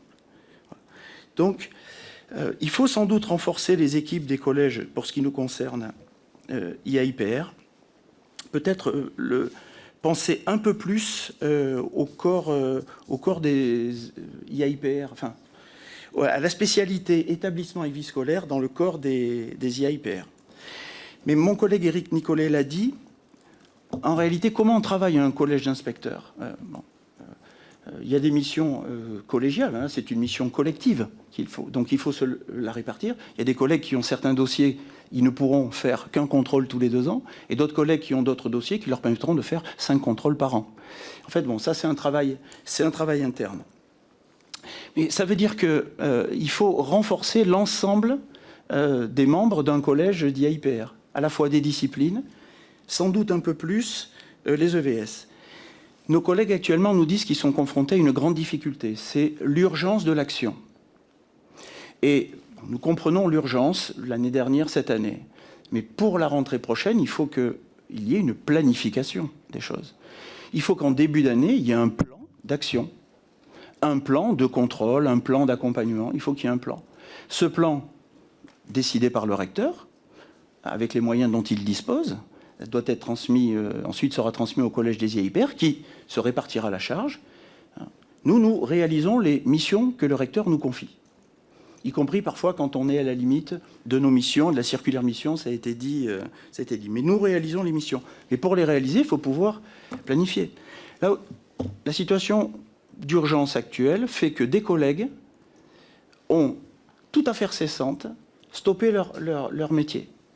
Donc ils gèrent plusieurs dossiers, le recrutement de professeurs contractuels, ouais, c'est à l'arrêt. Les examens, la division des examens attend, etc., etc. Et en fait, le système est en train d'être déstabilisé s'il n'y a pas une planification. Parce que nous avons un ensemble de missions avec des dossiers derrière, et ils ne peuvent pas être mis en suspens, déjà que nous sommes en sous-effectif. Et d'ailleurs, des établissements attendent que nous recrutons des enseignants, parfois depuis des semaines. Des services attendent que nous avancions sur les examens. Il ne s'agirait pas qu'il y ait un crash aux examens en fin d'année, par exemple. Voilà. Et il faut quantifier cette charge de travail qui va être dévolue au contrôle durant l'année pour pouvoir la répartir. Voilà. C'est à peu près tout ce que je voulais vous dire. Merci. J'ai une dernière question, et je la pose comme ça, vous pourrez y réagir en même temps. Nous avons découvert que le secrétariat général à l'enseignement catholique avait été à de très nombreuses reprises associé à l'élaboration du guide du contrôle des établissements privés sous contrat, ce protocole que vous avez évoqué, et vous nous avez, indiqué la nécessité pour vous d'un cadre clair, d'un mandat qui préciserait bien le périmètre de vos interventions. Vos organisations syndicales représentatives ont-elles été associées d'une façon ou d'une autre à l'élaboration de ce guide du contrôle des établissements privés sous contrat? Non. Nous ne sommes plus associés à grand-chose, en fait, depuis quelques années. En tout cas, pour ce guide, la réponse est non. Et actuellement, il est à la disposition des seuls inspecteurs qui effectuent des contrôles. Je fais juste un commentaire, parce que je pense que les représentants des organisations de chefs d'établissement interviennent sur un autre point. Vous êtes des organisations syndicales, vous êtes des organisations représentatives des personnels. Dans le cadre du dialogue social qui est prévu par notre République, vous êtes des interlocuteurs officiels des pouvoirs publics et du ministère de l'Éducation nationale. Le SGEC, lui, n'a aucune existence juridique. Le dialogue très intense entre le ministère de l'Éducation nationale et le SGEC n'est prévu par aucun texte, par aucune loi. Pourtant, il a lieu, pourtant, il paraît privilégié. Et ce dialogue a autorisé, en tout cas le SGEC s'est manifestement senti autorisé à s'opposer de toutes ses forces au renforcement des contrôles sur les établissements privés sous contrat, avec, j'insiste, des conséquences dramatiques, celles de ces vies d'enfants brisées parce que exposées à des agresseurs qui, pendant des décennies, ont pu commettre leurs crimes n'étant jamais visités. Je voulais le dire et je veux souligner, c'est très important, vous avez répondu très clairement et très brièvement par ce non, mais ce non est très lourd de sens du point de vue du fonctionnement du système éducatif, du fonctionnement de notre démocratie sociale, et au fond, il interroge beaucoup de responsabilités politiques parce que là, pendant des décennies, dans la coulisse, s'est instaurée une relation qui n'est pas prévue par nos lois et qui se fait sans contrôle démocratique, loin du regard de nos concitoyens et de nos concitoyennes.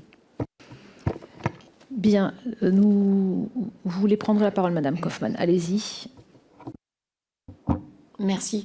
Bien sûr, en tant que chef d'établissement, nous n'avons aucune prérogative, et c'est heureux, ça n'est pas dans nos missions de contrôler les établissements privés.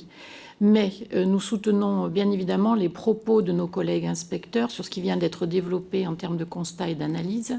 Nous demandons à ce que le contrôle strict qui est opéré sur les EPLE publics soit le même sur les EPLE privés, notamment ceux qui sont sous contrat. Et au titre des organisations syndicales, alors pas spécifiquement sur la question des violences, mais régulièrement, nous interpellons notre ministre ou nos interlocuteurs sur l'égalité de traitement. Je prends juste un exemple. phare, c'est pour les EPLE publics. Le privé a un autre fonctionnement, mais du coup, il n'y a pas de comparaison possible, il n'y a pas d'analyse conjointe possible, et on pourrait faire la même chose sur les plans RCD, sur tout un tas de sujets, et pourtant, nous accueillons tous des élèves, nous sommes tous des écoles, des collèges, des lycées, etc. Donc, l'égalité de traitement stricte est absolument nécessaire. Oui, allez-y. Donc, Madame Hagenbach et après, oui. Oui, merci. Je vais juste rebondir sur ce que disent mes collègues. Alors, je plus sois, excusez-moi l'expression ancienne, ce qui a été dit sur le nombre insuffisant d'inspecteurs qu'on voit de moins en moins souvent dans un établissement public. Quand vous avez un hyperdisciplinaire qui est tout seul dans son académie, c'est pas suffisant. Donc, peut-être une bonne nouvelle d'en avoir plus. Mais si c'est pour les contrôles des établissements privés, et on est d'accord, et je suis d'accord pour une égalité de traitement, ça, il n'y a pas de souci. Déjà qu'on a des inspecteurs qui sont beaucoup mobilisés, on n'en a pas parlé, mais sur les évaluations d'établissements publics. Donc on les voit encore moins. Et j'aimerais pas, alors je mets les pieds dans le plat, hein, je m'excuse, mais que c'est de l'argent public aille dans le privé en fait. C'est-à-dire qu'on n'est plus du tout d'inspecteurs et que ça soit que pour le contrôle des établissements privés, mais qui est nécessaire aussi. Voilà. Merci. Monsieur Kaufmann. Il se trouve que notre organisation syndique tous les métiers de l'institution, y compris des collègues inspecteurs. Donc je me ferai le porte-parole des collègues qui ont contribué aux réponses au questionnaire qu'on vous enverra évidemment. Il y a évidemment plein de choses avec lesquelles on est en accord avec ce qui a été dit. Qu'est-ce qu'on veut regarder quand on va inspecter un établissement, et notamment un établissement privé sous contrat? Mon collègue, M. Janvier, a parlé des collègues inspecteurs EVS. Certains des collègues inspecteurs EVS disent que quand même le climat scolaire, c'est pas que les inspecteurs EVS. Et il y a une césure profonde dans la construction des cultures professionnelles avec d'un côté les inspecteurs disciplinaires et les inspecteurs établissements et vie scolaire. Or, si on veut progresser sur ces sujets-là, la question du climat scolaire, elle doit être une préoccupation partagée. C'est une des réflexions qui a été posée par certains de mes collègues inspecteurs. Il y a une dimension qu'on a évoquée en tant que chef d'établissement et en tant qu'inspecteur, enfin qui n'a pas été évoquée, c'est la dimension d'accompagnement suite à des rapports et des préconisations. Évidemment, la CFDT s'inscrit dans ce que le collègue de la FSU a dit, c'est-à-dire l'absence de retour sur des préconisations qui montrent que l'établissement ne respecte pas le contrat. C'est quand même un sujet. C'est un sujet démocratique absolument indispensable. Ça, vous l'avez dit. Et ce que disent les collègues quand ils vont faire des inspections, ce qui remonte, ça peut être des entorses à la laïcité, à la mixité, de l'absence de certains enseignements, d'un volume horaire sur des disciplines artistiques. Et effectivement, on peut partager avec vous la surprise quand on entend que le secrétaire général à l'enseignement catholique est associé au guide de contrôle. Mais la CFDT a été très surprise quand il y a eu le choc des savoirs et les groupes de niveau. Le secrétaire général de l'enseignement catholique a dit « on ne fera pas les groupes de niveau ». Alors, c'est quoi le contrat d'association avec l'État? Voilà, donc il y a beaucoup de questions. Et public-privé, enfin, il ne s'agit pas pour nous d'allumer une guerre qui ne doit pas avoir lieu, mais il y a une question qu'on n'a pas posée, c'est la question de la mixité scolaire et de la mixité sociale. Et c'est conjointement, je crois, que les deux systèmes pourront et devront répondre à cette préoccupation majeure qui fait que notre système scolaire, alors là on peut continuer d'évoquer des rapports qui sont connus et qui ne sont pas caviardés, est un des plus ségrégés d'Europe. Voilà, merci. Monsieur Janvier. Pour compléter les propos de mon collègue, voilà peut-être une vision moins unique. Voilà. Les inspecteurs disciplinaires, les IAIPR de discipline, en réalité, quand ils sont dans les classes, ils sont extrêmement attentifs à la gestion de classe des professeurs. Parfois même, on a accès, dans des cahiers, à des règlements internes à la classe.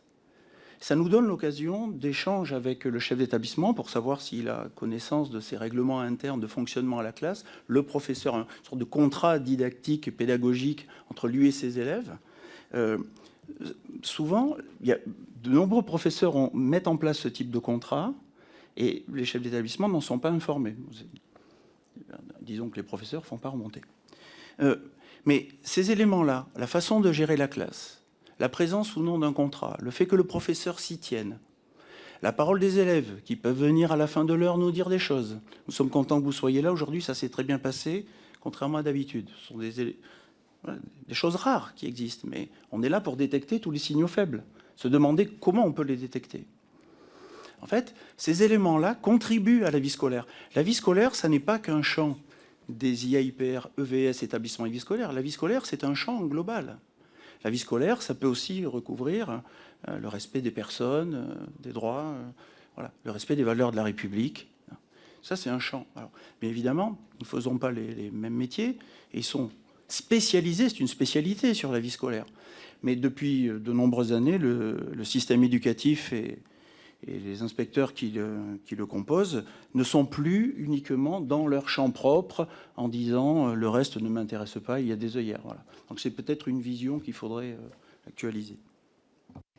Bien, nous vous remercions. Nous allons passer maintenant aux questions des collègues. Madame Alizadeh, peut-être d'abord, et Madame Banni, je crois qu'elle est partie. Donc d'accord, Madame Alizadeh. Merci Madame la Présidente. Merci à vous pour vos propos. Ma question s'adresse aux représentants des syndicats d'inspection. Il me semble, sauf à ce que je n'ai pas été tout à fait attentive, que la question de l'indépendance n'est pas soulevée par vous, en tout cas peut-être ne fait pas partie d'une de vos revendications.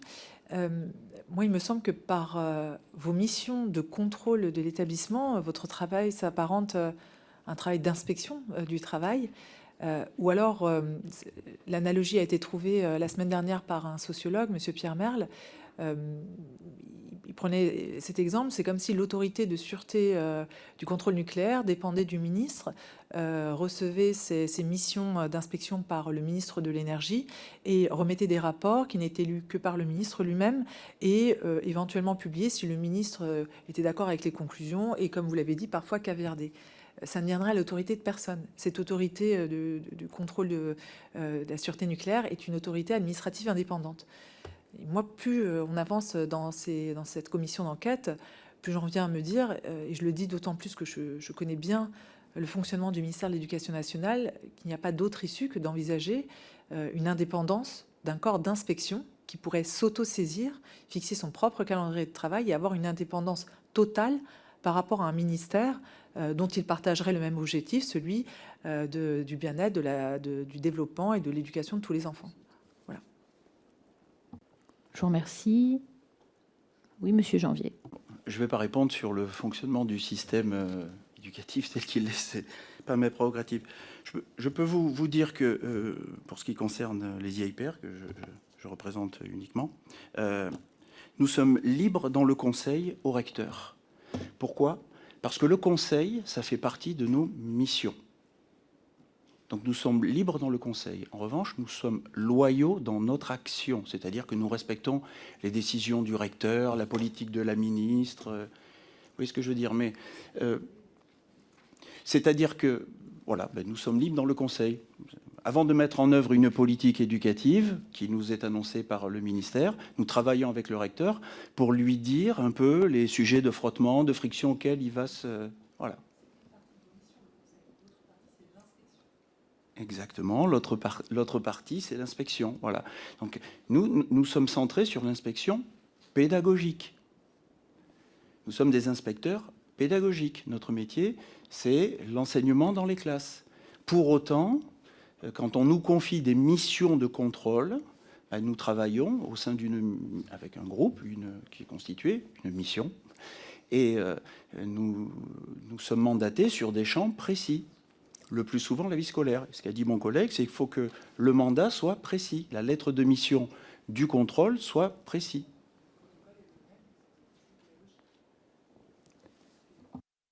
Le protocole est le même que pour des conseils pédagogiques, alors que là, vous êtes dans une mission de contrôle et donc de vérification de la sécurité des personnels et des enfants.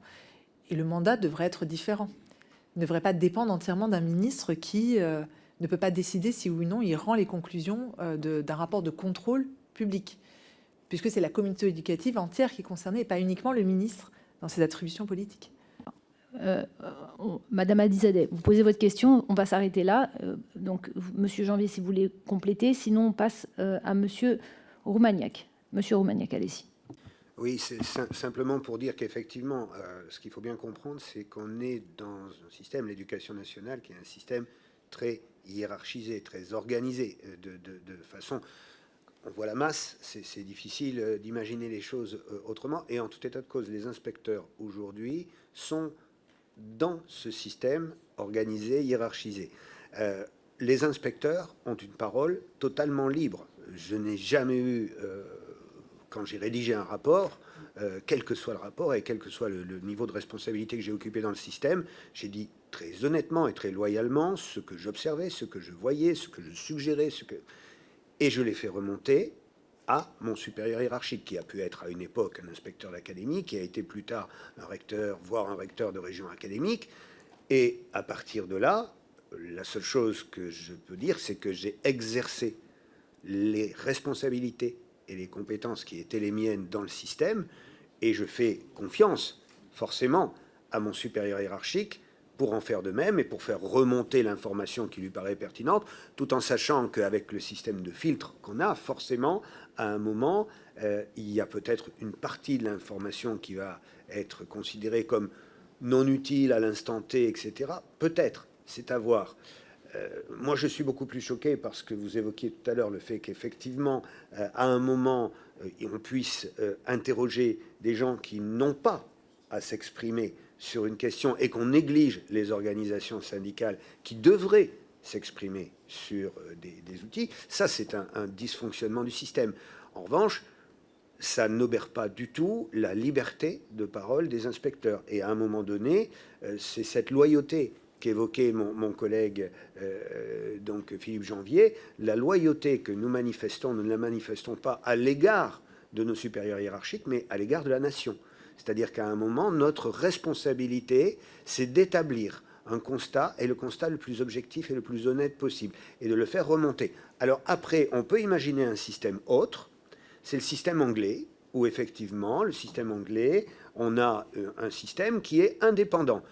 Quant à ce qu'il produit à l'heure actuelle, je ne suis pas franchement certain que je serais enthousiasmé d'être dans le système anglais. Merci. On passe à... Oui, Monsieur Nicolet, allez-y. Oui, donc, je suis tout à fait d'accord sur ce que vient de dire Patrick Roubaignac. En effet, l'externalisation du contrôle serait vraiment une très mauvaise idée si on regarde ce qui se produit dans les autres pays et qui est tout à fait catastrophique. Il ne s'agit pas de contrôle qualité, c'est autre chose. Et le contrôle de l'État de ses propres services, de ses propres activités, il existe depuis la Révolution française. Nous sommes porteurs de cette histoire aussi, les corps d'inspection. Et c'est pour nous très important de pouvoir exercer ce contrôle interne, mais avec toute l'indépendance, en effet, qui est nécessaire. J'en ai parlé tout à l'heure. Je pense que vraiment, il est très important. Et nous avons incité d'ailleurs nos collègues, nous leur avons écrit pour leur dire de se saisir de cette indépendance, de ne pas avoir peur de s'en saisir. Parce que peut-être que certains d'entre eux, dans des situations qu'ils considèrent ou dans lesquelles ils ressentent des pressions, peuvent en effet ne pas se saisir de toute cette liberté qu'ils ont pourtant. Donc c'est vraiment très important, cette nécessité d'indépendance. Mais je voudrais intervenir aussi sur bon, c'est peut-être un point de détail, mais ça me paraît très important. Lorsque je suis devenu inspecteur, je suis inspecteur de l'enseignement professionnel. Et lorsque je suis devenu inspecteur, j'ai prêté serment devant un tribunal d'instance. Alors sur une question qui était très précise, qui était celle de l'inspection des centres de formation d'apprentis. Mais bon, voilà, j'ai prêté serment. Et le fait d'avoir prêté serment, ça me donnait un mandat très fort lorsque je me rendais dans ces centres de formation d'apprentis, où je pouvais d'ailleurs saisir un inspecteur du travail pour m'accompagner dans ces inspections. Ça donnait, je parlais du mandat tout à l'heure, et ça donnait vraiment beaucoup de valeur à ce mandat. Aujourd'hui, ce serment n'existe plus, il a été supprimé par la loi de 2018 pour la liberté de choisir son avenir professionnel.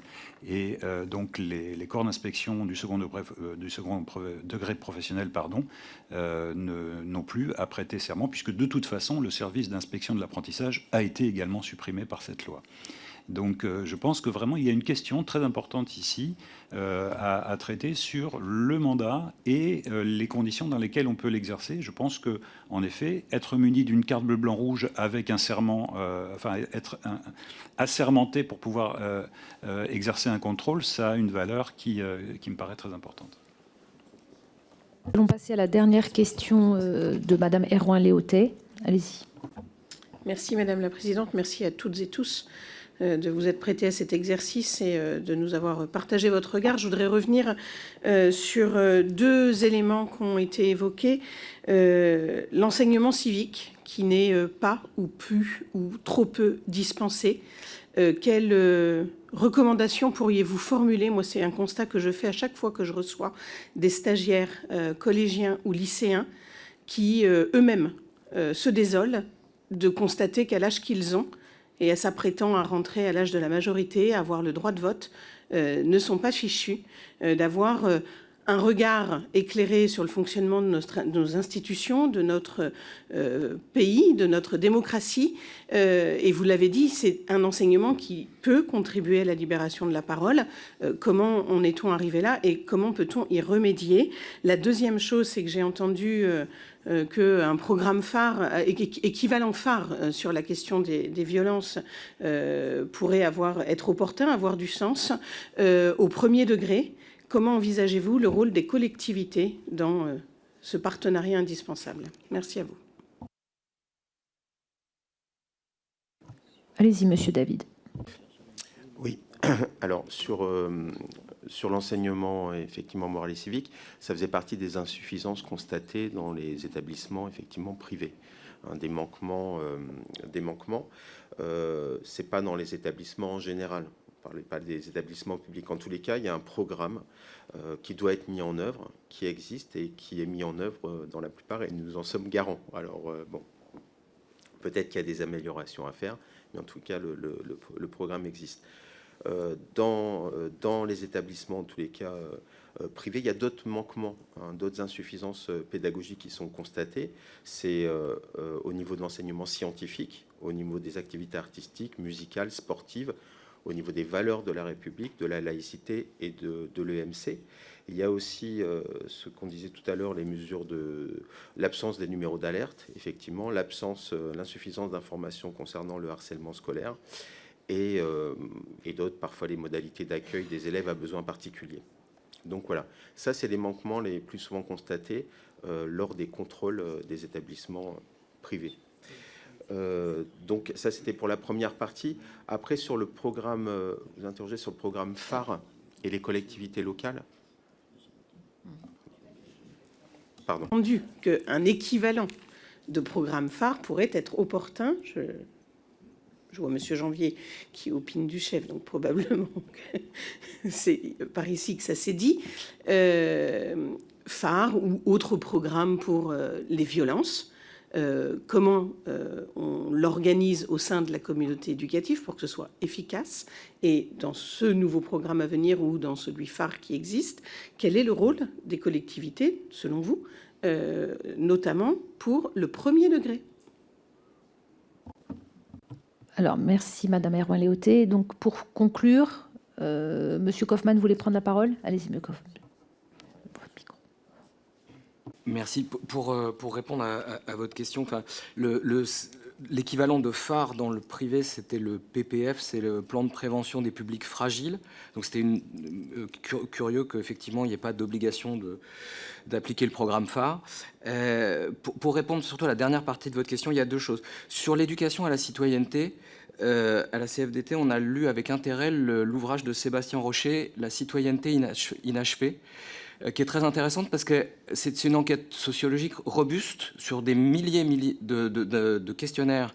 Encore une fois, on a le goût du questionnaire, sur l'éducation, enfin la réflexion des élèves sur l'éducation à la citoyenneté.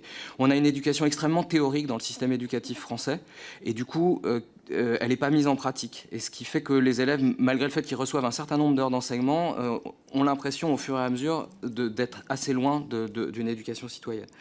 Enfin, pour répondre à la question sur le partenariat, que ce soit dans le premier degré ou dans le second degré, les contraintes budgétaires dans lesquelles nous sommes et dans lesquelles sont les collectivités territoriales, que ce soit les municipalités ou les départements et les régions, font qu'il va falloir en rabattre, et c'est très inquiétant, sur toutes les actions qu'on peut mener dans un établissement. Alors je vais prendre pour le second degré un EPLE, c'est un établissement public local, et donc il y a des réalités locales, on peut travailler avec nos partenaires associatifs, ça a été dit, il y a une inégalité territoriale, et on n'a pas partout accès à la même richesse, mais pour ça il faut qu'on ait des moyens, et aujourd'hui les coupes budgétaires annoncés et prévisibles vont mettre à mal des projets qui participent au climat scolaire. Je reviens sur ce que j'ai dit tout à l'heure. Pour que la parole émerge, ça a été dit par d'autres collègues, c'est la relation de confiance des jeunes avec les adultes. Elle n'est pas innée, elle se construit, elle est de plus en plus difficile à construire avec l'influence des réseaux sociaux.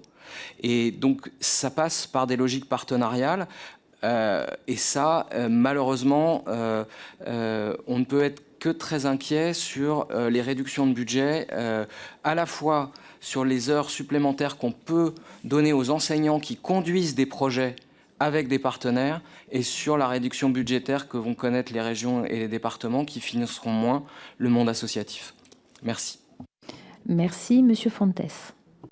Merci Madame la Présidente. Je voulais revenir sur les liens avec les collectivités territoriales, notamment pour les inspectrices et inspecteurs du premier degré, puisque une circonscription du premier degré peut avoir en zone rurale jusqu'à près de 60 élus locaux face à l'inspecteur ou à l'inspectrice. Ce sont vraiment sur les temps méridiens et périscolaires que il faut que nous échangeons avec les collectivités territoriales dans la continuité de la journée de l'enfant. Et on sait que les inspecteurs, les directrices, directeurs d'école sont très souvent sollicités sur des situations qui ont lieu en dehors du temps scolaire, des situations pour lesquelles la compétence revient à la collectivité territoriale et qui forcément rejaillissent, ont des répercussions aussi sur le temps scolaire. Donc, une grande coopération et un partenariat. Il est vrai qu'on ne peut pas saucissonner le temps de l'enfant, notamment par rapport au sujet qui nous préoccupe, sachant que les temps de pause méridienne aussi sont des temps vraiment, je dirais, très particuliers et de concentration, parfois d'activités, de pressions diverses et variées pour les jeunes enfants.